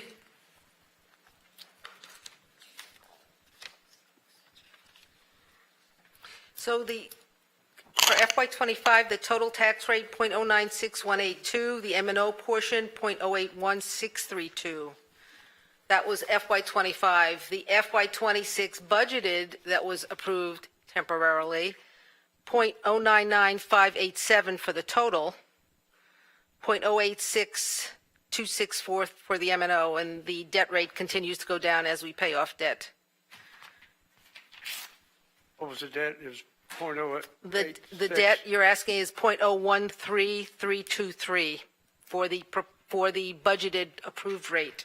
The actual FY25 tax rate was 0.014550 for the debt. Both less than 10 cents? Yep. Okay. Sure, any other Thank you. questions? There's no further questions, and thank you very much. The next item is our motion regarding item E, designate official to calculate tax rates for tax year 2025-2026. So moved. Madam Chair, Second? don't we have to do item D first? Yeah. Oh, was it a vote? This was a report. Oh, C. Okay. Then we need to do D. Okay, going back, review the 2025 preliminary tax rate and announce a timeline for the public hearing and final adoption of 2025 tax rate fiscal year 2026. A report item, no action required. Dr. Ford Fisher will introduce the item. Thank you very much, Madam Chair, members of the board. So as you indicated, this is a discussion item that will provide a review of the preliminary 2025 calculated tax rates and proposed to announce the timeline for the public hearing and final adoption of the 25 tax rate for fiscal year 26. And with your permission, Madam Chair, Dr. Sherry Hahn will come forward to provide an overview and answer all questions. Thank you again. So what we've provided here is basically a summary of the county timeline, which you've heard something about in greater detail by Linebarger. We just laid out what they do, what both counties do on a month-to-month basis. And then our follow-up is our proposed tax rate and revenue. These are very preliminary estimates. These were based on April 30th data because we won't have property valuations until mid to late August. We are hoping by August 18th, but more likely August 25th. And that sort of falls outside of the board meeting dates that we could get anything to you by. So we're hoping to get a revised version of the tax rate to you and possibilities by the September 3rd meeting. That'll give us enough time to do calculations based on what we receive, because a lot of this is based on what the property values are. We had proposed a tax rate increase, you may recall, of I think 3.5% in the FY26 budget to give us enough cash to operate and do what we plan to do program-wise. And that was predicated on a 2.2% roughly property value increase over the year. But that was an estimate. So we are kind of waiting for the real data to come in mid to late August. That will determine the rest. However, we have done a couple of option calculations on in case our revenue is better than we anticipated when we worked through the budget. We had a lot of sturm and drang during the budget discussions about what if this, what if that, because there was so much unknown. If it turns out that we're doing a lot better enrollment-wise and therefore revenue-wise than we thought, we have a couple of scenarios that we'll be proposing to talk about with decreased tax increases in total. So we've taken a look at that, and we will continue to look at that. It's a little iffy to come up with something definitive at this point. It's too early in the academic year cycle to know what revenue might be. We just kind of took a swing at it here and included some analysis of international student enrollment as well, just to give you some context. But timing-wise, we're kind of not ready. It's not ready yet to propose new tax rates. But we're working on it. We're working on whatever data we do have. And again, our purpose was to ensuring that, making sure that we could do what we say we're going to do program-wise and marketing-wise, continuing sustainability of operations, and addressing the priorities that are proposed and come up out of the strategic planning process. We're also, just as a kind of a sidebar, looking at an advancement in the timing of a total budget for FY27, so we can get over the issue of having you see just slices of it at a time and an inability to see the whole picture. But that will require having information sooner, working across the district earlier to gather that input so we can propose something, we can get your feedback and continue to kind of fine-tune the budget earlier in the cycle. Still planning for a June 2026 approval of the FY27 budget, but we'll be much more prepared much sooner with a whole package for you. This is a piece of it, of course. Any questions at all? Yes, Trustee Sheben. Yeah, I appreciate you bringing up the calibration we'll need to do with our other revenue streams and how that impacts the tax rate. I'm curious, and I know that too early in the process to share firm numbers in terms of dollars and cents, but could you anchor us a bit on what we're seeing in terms of enrollment and how that compares to some of the assumptions that we made in the budgeting process? So, for example, I think where we landed for international student enrollment was either a 25 or a 50% reduction as a budgeting assumption. I'd be curious to understand how that's starting to show up in the data now, just so we can calibrate kind of the magnitude of the shifts versus our budgeting assumptions that we can be expecting. Actually, if I have that information, it's part of another presentation on Connect to Workforce, so just give me 1 minute, I'll be right back. Dr. Burridge also has some of that information as well, Madam Chair. So we did take a look at what we've seen as international segment growth. It may be a little premature again to quantify that precisely because we're comparing it, and I'm going to let Dr. Burridge speak as well.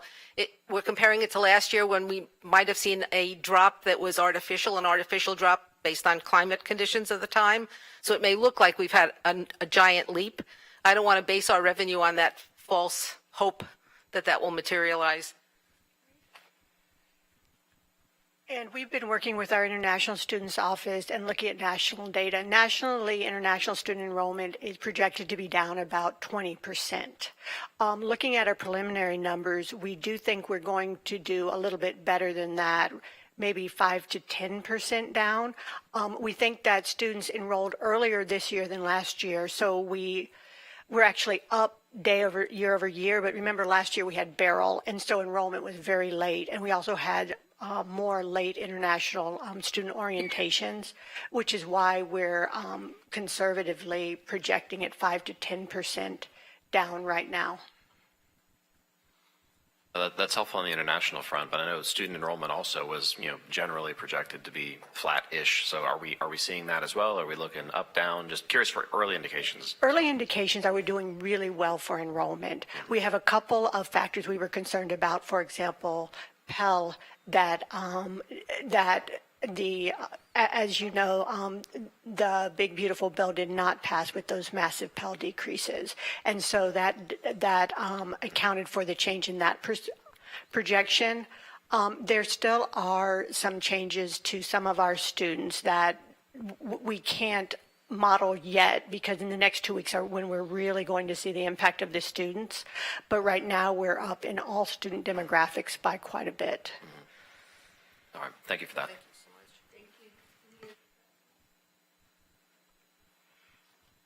Okay, thank you. Thank you. Is there a motion regarding item E? So moved. Second. Made official to calculate tax rates for tax year 2025, 2026. So moved. Second. It has been moved in second. Dr. Ford Fisher will introduce the item. Thank you very much, Madam Chair, members of the board. This is a recommendation item. The recommendation is to designate the Senior Vice Chancellor of Finance and Administration as the officer to calculate the tax rate information required under Texas Tax Code Section 26.04C. This is the recommendation of the administration, Madam Chair. Do we have a name? Sherry Hahn. Okay, just wanted to hear it. Questions, concerns? Nope. Question, weren't we supposed to do an alternate? Wasn't that the recommendation, to have two people rather than one? That's what Lineberger recommended, correct? Okay. And so the alternate, In my absence, it would be Dawn Stevens. Stevens. Okay. She's very competent. We will now vote on the motion regarding item E, designate official to calculate tax rates for tax year 2025, 2026. Voting is now open.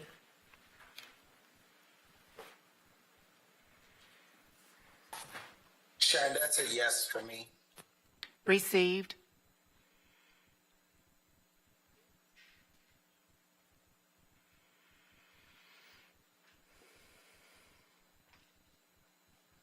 Voting has concluded. The motion passed unanimously with a vote of 9-0. Thank you so much. Thank you.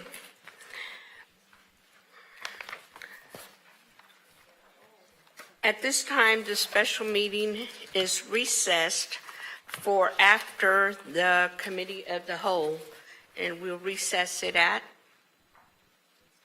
4:03 p.m. Thank you.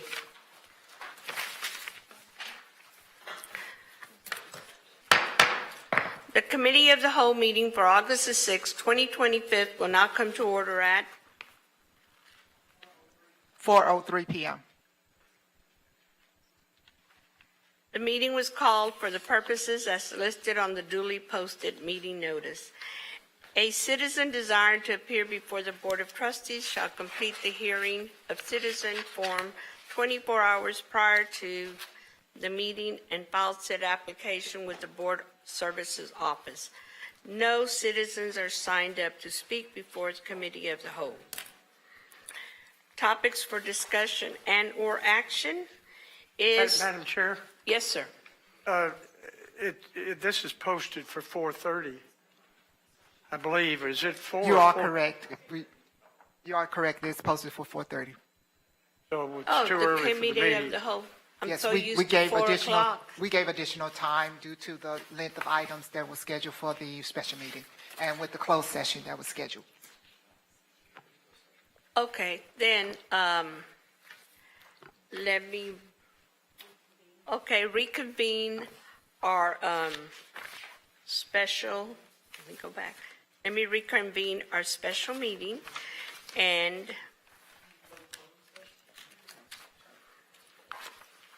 find my proper wording. Okay. Closed session is called to order on August the 6th, 2025 at 4:05 PM. Okay, so we will go to closed session. See you back shortly.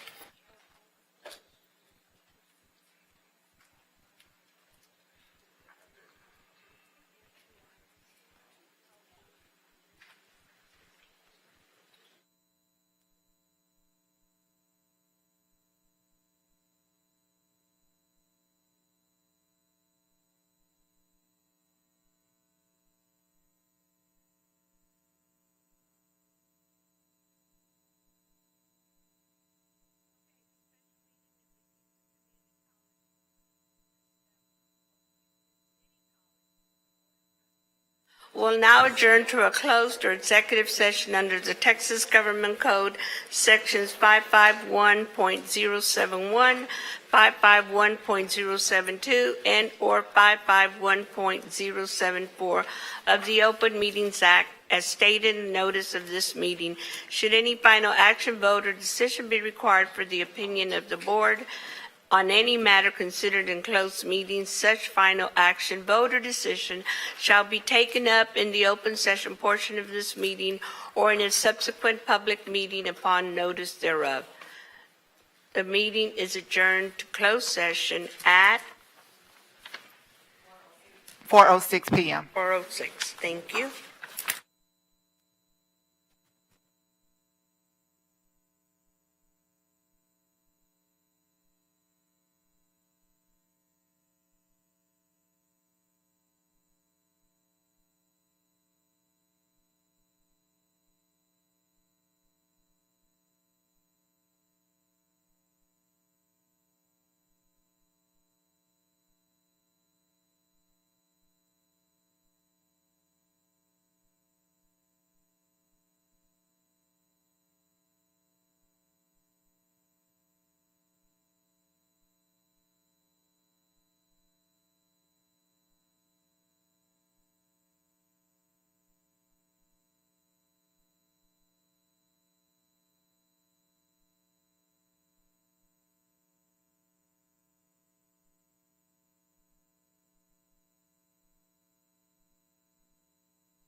The open portion of this meeting of the special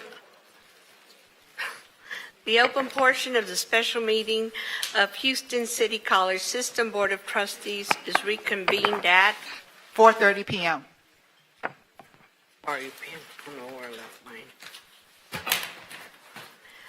The special meeting is now adjourned at 4:30 p.m.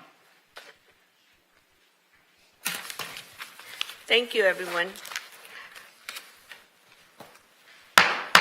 Thank you. The Committee of the Whole meeting for August 6, 2025 will now come to order at 4:31 p.m. This meeting was called for the purposes as listed on the duly posted meeting notice.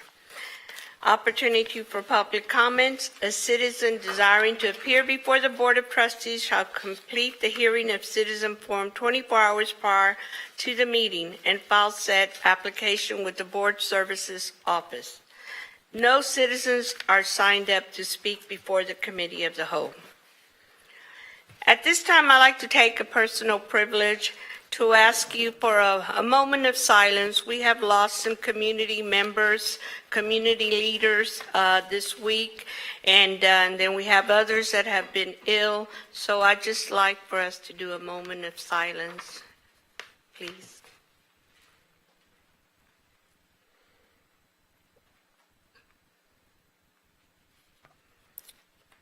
Thank you. Topics for discussion and/or action. We only have 2 items. Is there a motion to approve item A, approval of funds for the Connect 2 Workforce Initiative? So moved. Second. Thank you. It has been moved in second. Dr. Ford Fisher will introduce the item. Thank you, Madam Chair, members of the board. At the June 2025 board meeting, the administration was asked to bring forward a proposal that would serve as an alternate plan for a reduction in tech fees that would support students' financial ability to enroll at HCC. The plan that is brought forward for your consideration of approval is called Connect 2. And with your permission, Madam Chair, our 2 senior vice chancellors will present the proposal, provide an overview, and answer questions. Thank you. Dr. Perez and Dr. Hahn. Thank you, Chancellor. Madam Chair and trustees, while we appreciate the approval of the funds for Houston Reconnect, we also feel that there's a group of students that also could benefit from financial assistance. So that's the idea of Connect 2 came about in a discussion regarding enrollment and retention and how to address the challenges our students face that are financial that may impede them from completing their educational goals. So Connect 2 would provide financial support to students that are working towards an industry-recognized credential or a selected workforce program, whether it's a continuing education short-term training program, or whether it's a workforce level 1 or level 2 certificate, or even an occupational skills certificate. We've identified 5 high-demand areas that we believe that would definitely assist our students, and those areas are digital information technology, smart manufacturing, transportation, health sciences, and construction. These students could be students from seeking to upskill. These could also be dual credit students that started with us and graduated this past year and didn't complete their certificate, and we would like to get them back at HCC. Or they could also be students that are seeking those short-term continuing education training courses that are currently not covered by financial aid. If you recall, under the new legislation that was passed, our U.S. Congress passed the federal legislation regarding federal financial aid for 26-27 that's going to start covering the continuing education short-term training program with financial aid, but that would not be implemented until 26-27. I'm sorry, 27-28. 26-27, that is correct. So what we want to do is also get ahead of the game by beginning to offer these Connect 2 funds to those students who right now would not qualify for that financial aid. We do have been using T-Pay, but those funds are also very limited. So at this time, I'm going to go ahead and turn to Dr. Hahn, who will talk to you a little bit about the financial aspects of Connect 2. Thank you so much, Dr. Perez. I will just move this slideshow along. We considered this sort of the other bookend, if Houston Reconnect was to older learners, above 25 years of age and who had stopped out, we consider this sort of the complement. It's students who might be here or thinking about coming here in a younger age bracket, perhaps. And this fits in nicely with our financials because it doesn't jeopardize our days cash on hand as much as 30 million or 10 million might have. So that made me really happy. So at this point, we're looking at $1 million investment one time, and we would treat this as a pilot test and find out whether short-term completion results do match our expectations. It would be offered through the financial aid channel, not through the foundation. And again, it would be offered to eligible students in selected high-demand workforce programs, but without many other delimitations. They would have some financial need or just want to be in one of those programs. And it would be offered until funding is no longer available. We don't want to see this. We don't know if it's going to work as we expect, so we don't want to see this as a perpetual scholarship program yet. So first come, first served. We're thinking that we may divide it up, $5 million for each long semester, just to make it a little fairer, that the spring students get the benefit as well. Here is what we looked at in terms of actual numbers for FY25. So those are the 5 subject matter areas and the totals of the students involved at each level of award.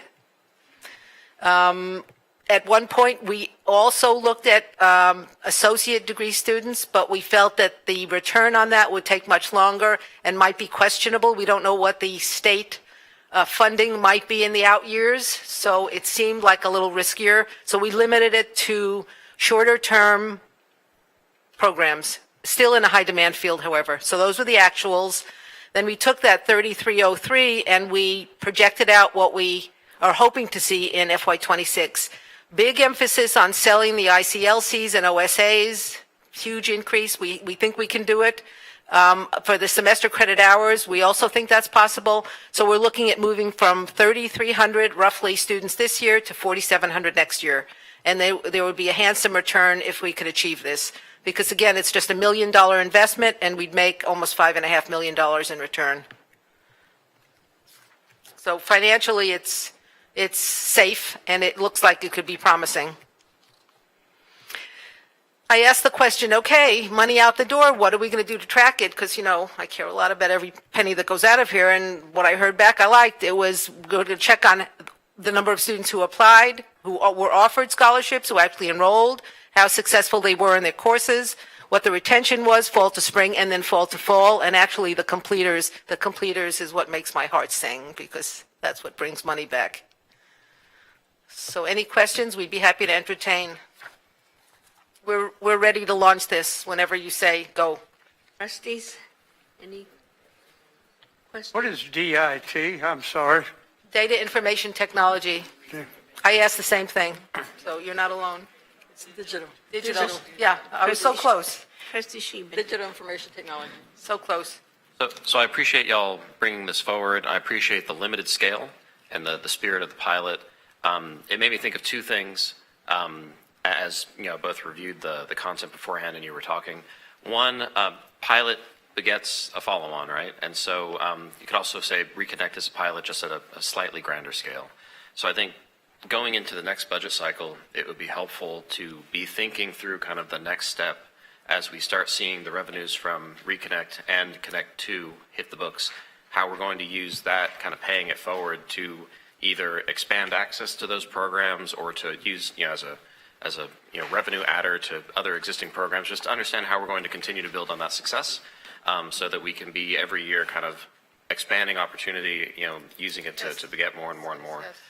So that was number 1. Number 2, we, as you mentioned before, Dr. Hahn, we had some pretty aggressive, conservative budget assumptions when we approved the budget in the spring. And just, I want to make sure, like, this is a good idea, but I want to make sure that we don't kind of chunk away at potential additional than planned revenue, 1 million at a time.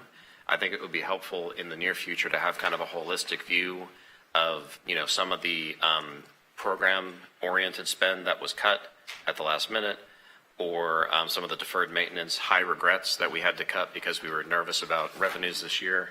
So rather than chunk one, you know, this program here, that program there, let's take a slightly more holistic view about where either we would want to invest or potentially even where we would want to reduce the tax rate, so that we're taking a more programmatic approach to allocating the hopefully excess revenue that we'll benefit from. Well, the only concern I would have there, and I understand what you're saying, and there'll be paragraph 2 after I get this first one out, is we shouldn't really be using reserves for operational costs, so that I cringe a little bit when you say deferred maintenance, because that's sort of an operational cost, unless it was, you know, a building caught on fire, a big emergency, something crashed and burned, we would need those funds.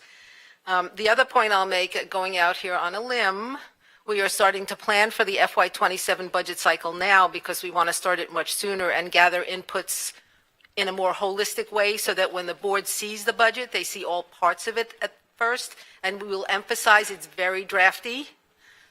It will change over the months, but you will have a whole view over several months that you can feedback on. We'll present it again, feedback on, present it again, so you have a chance to work on the whole thing all together. I think that'll give you a great opportunity to see this weave in.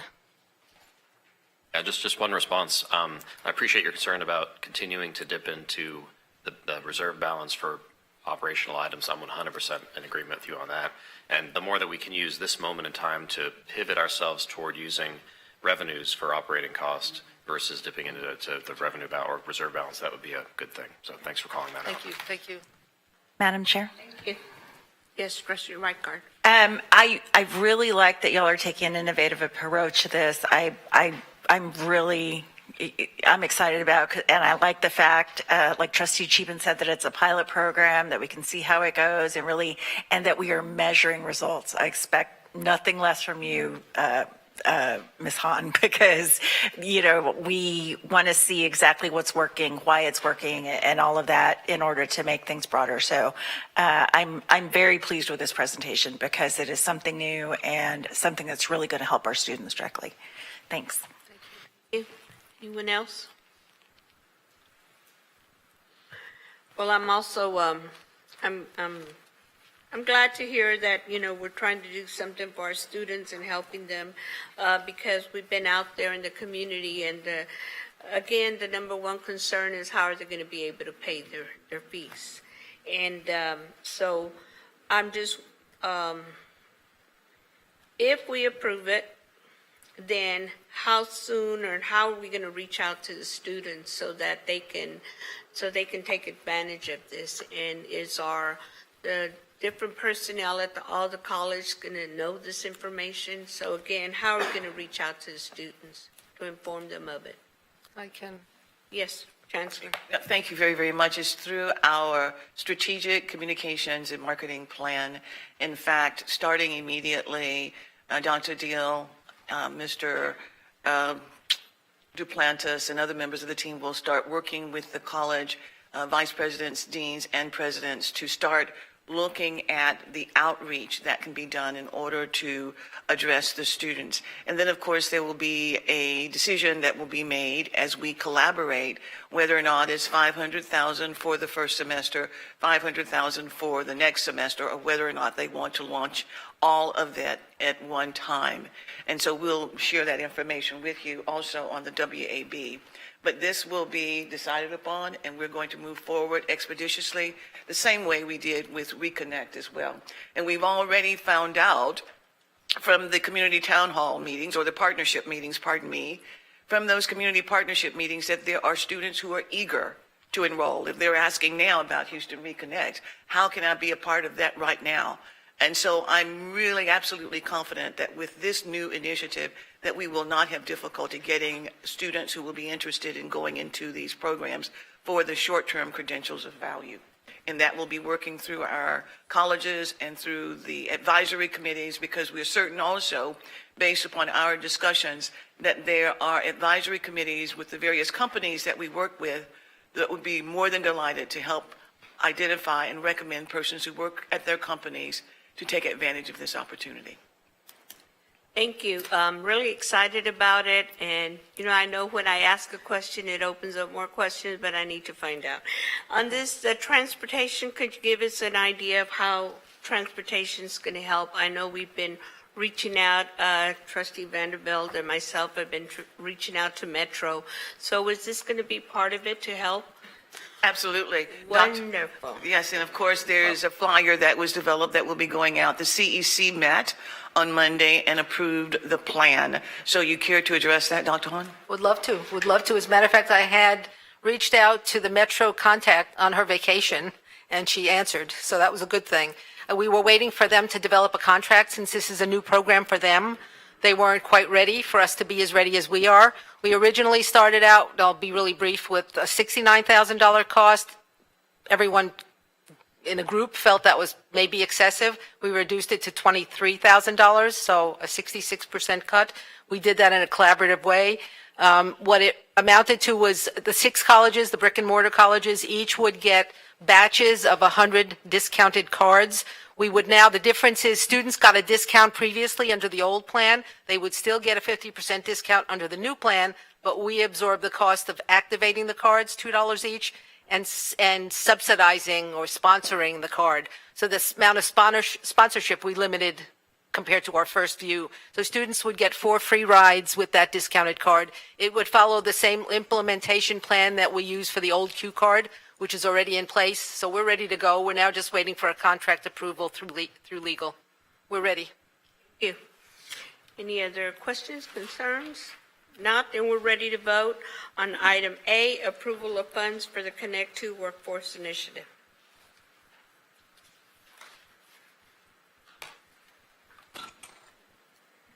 Aye. Trustee Davies. Received. Trustee Davis.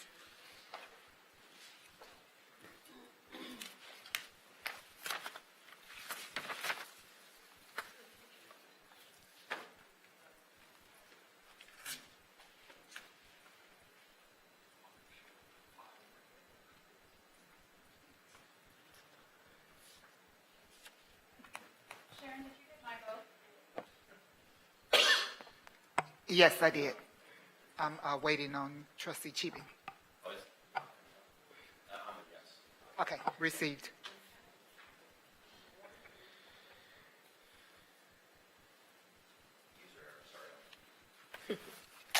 The motion passed unanimously with a vote of 9-0. Thank you. Great.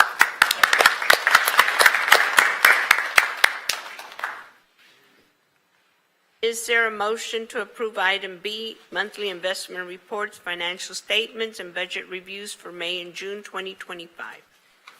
So moved. Second. Thank you. It has been moved in second. Dr. Ford Fisher will introduce the item. Thank you very much, Madam Chair, members of the board. This item is recommended to the board to accept the monthly investment reports, financial statements, and budget reviews for May and June of 2025. And with your permission, Madam Chair, I'll ask Dr. Hahn to provide an overview and respond to questions. Dr. Thank Hahn. you, everyone. I'll be really brief here. Basically, we're doing well financially. We are ahead of the game in terms of revenue and expense both. We're at roughly 83.3% of the year completed as of June, and we have 96% of expected revenue based on the budget, so that's wonderful. Although state appropriation payments are a little slow coming in, we're still getting what we need to get by. Likewise, on expenses, 83% of the year complete, only 75% of the expenses used up. That's not an advertisement for the group. That's just a report. So we're doing well in terms of income statement. And the operating fund 1, there are our expenses. No great variances to be aware of. We may have a little bit of additional cost at some of the colleges only because their programs are blossoming. Welding in particular uses more supplies than originally anticipated in the budget because they're doing very well. So I really can't complain. Any questions at all about income statement? Okay, I'll keep rolling. Question, Trustee Shippen. Yes. Yep, just wanted to confirm, so the outstanding state appropriation funding, that came in the month of July, so we're good? It did. It was a little late. We got 15.7 million in July that was supposed to be here in June. We're expecting a tiny little dollop of $46,000 in September because the state had to recalibrate the amount of supplemental payment we would get. Their math, not ours. And so this year, we've received $68.7 million of total appropriation. Yep. Okay, and then second question is, there's a pretty big variance on the, which one? Nope. Yep, it was the investment portfolio. Yeah, the investment portfolio. So is that additional spending going to hit between now and the end of the fiscal year, or are we pretty much where we're at and we're just going to expect to see that variance persist? That'll probably persist. It was, we had roughly $32 million to spend, 9.7 million of vendor payments, 700,000 student refunds, $20 million of payroll to cover. You're welcome. And then 1.2 million in payroll taxes. So that we needed the funds for that purpose. And so that squeezed us a little bit in terms of the investments. I'm expecting to see another fund mature, another bond mature in September. That will be 10 million. So that will be coming. And then last question, just swag, are we still kind of in the 10 million Yes. revenue for the year? Yes, might be nibbling away a little bit here and there, but close. Okay, thank you. Yep. Trustee Wilson. Our interest expense on the debt was about 1.5 million for the month. I don't have that handy, but I could verify it for It's you. on page 1. Yes, but I don't have that right in front of me. Do you know what our principal payment is monthly? I do not. Is Dawn here? She is not. Come on up, Dawn. Dawn Stevens, the ABC. Thank you.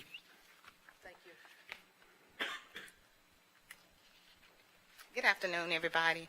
To answer to your questions, we don't make monthly payments. We're due to make another payment on the end of this month, August, on the investments, on the bonds. I'm sorry. That was a semi-annual. I'm sorry, I could not hear. Oh, I was just saying that we don't make monthly payments on the bonds. Our next payment is due at the end of this month.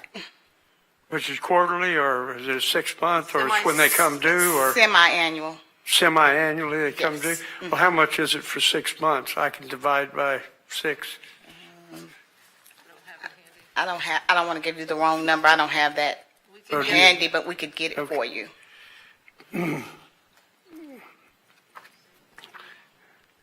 What I'm getting at for the board is, I would like to see the day when this institution, when I first came on, we had about $1 billion in debt, and we paid it down to about 400,000 or 400 million now.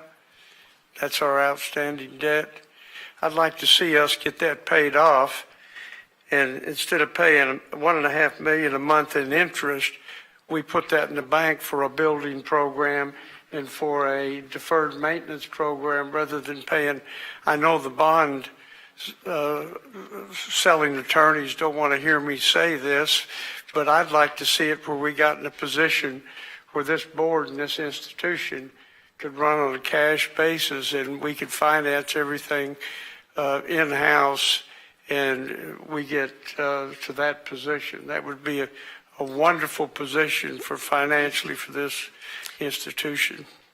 That's what I'm getting at. It's just a matter of getting enough fund reserves to pay it all off at once. That's the issue. Well, and there's, I know some of them come due and you can't pay them off until the due date and all that, but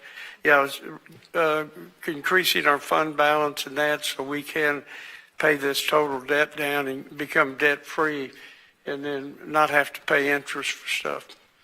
Thank you. I would love to include that as, if I'm allowed to. In the budget next year? Well, no, but You were reading my mind as perhaps a guiding principle. I'm going to be asking you all for guiding principles. I am going to be proposing some that you can react to and you can add to during the conversation in September, so that as we roll out our advanced, speedier budget cycle for FY27, we can include those comments and then make sure what we develop aligns with what you're looking for, if we can afford it. Looking forward to seeing it. Okay. Thank you. Chancellor? Well, I think Dr. Hahn has summed it up. I think what you have just said, Trustee Wilson, is something that we desire as well, and that we want to move toward, and that we will move and accomplish. Because I think we all feel the same way. There are so many needs, and to have the debt that is constantly bedeviling us is something that is really preventing us from doing some of the magnificent things that we know are really going to serve our community and our students well. So with that, what I'd like to ask is whether or not, with the other request, if we could get that information and send it to you via WAB. Yes, please. Thank you. Glad to do it. Trustee Davis, did I hear you? Yeah, Dr. Hahn, I was trying to just get clear. Were you inferring that not using debt is now a guiding principle, or you would just add in comments and you would solicit other thoughts from other trustees about utilizing debt?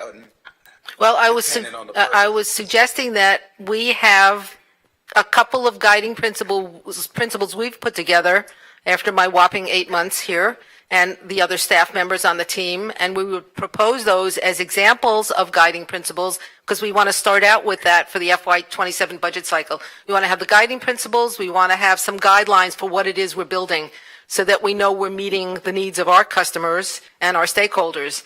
So that was I was just noting it as a possible addition to that laundry list. It's by no means complete or, exclusive. Well, I would just certainly, I would just retort that this trustee is not of the position that not utilizing debt should be a guiding principle, as based on what I know. And I'm not saying that other than the simple fact I think financing tools should all be available at our disposal, and we have to be able to, on a case-by-case basis, analyze and determine what funding mechanism we should apply. So I would want to register my dissension with a unilateral approach or declaration of principle that says we don't utilize debt. Okay, heard you. Noted. I will still be providing a list that we can all react to and build out from, pluses and minuses. We can remove items, we can add items. It's very early for FY27 planning, but thank you for your thoughts on it. Thank you. We're now ready to vote on item B, monthly investment report, financial statement, and budget reviews for May and June 2025.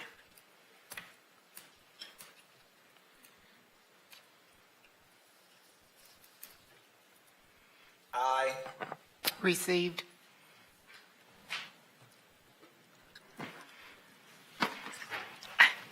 Voting has concluded. The motion passed with a vote of 9-0.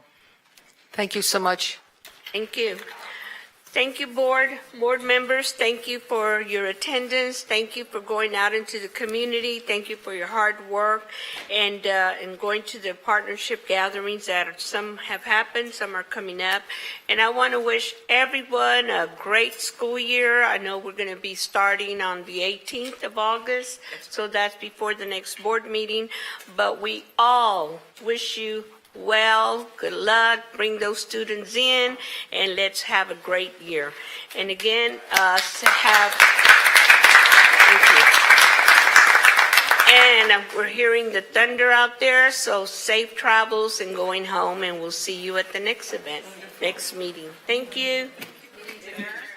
Meeting is adjourned at 4:59 p.m. Wow, 4:59. Can we do a resolution for Emily at the board meeting?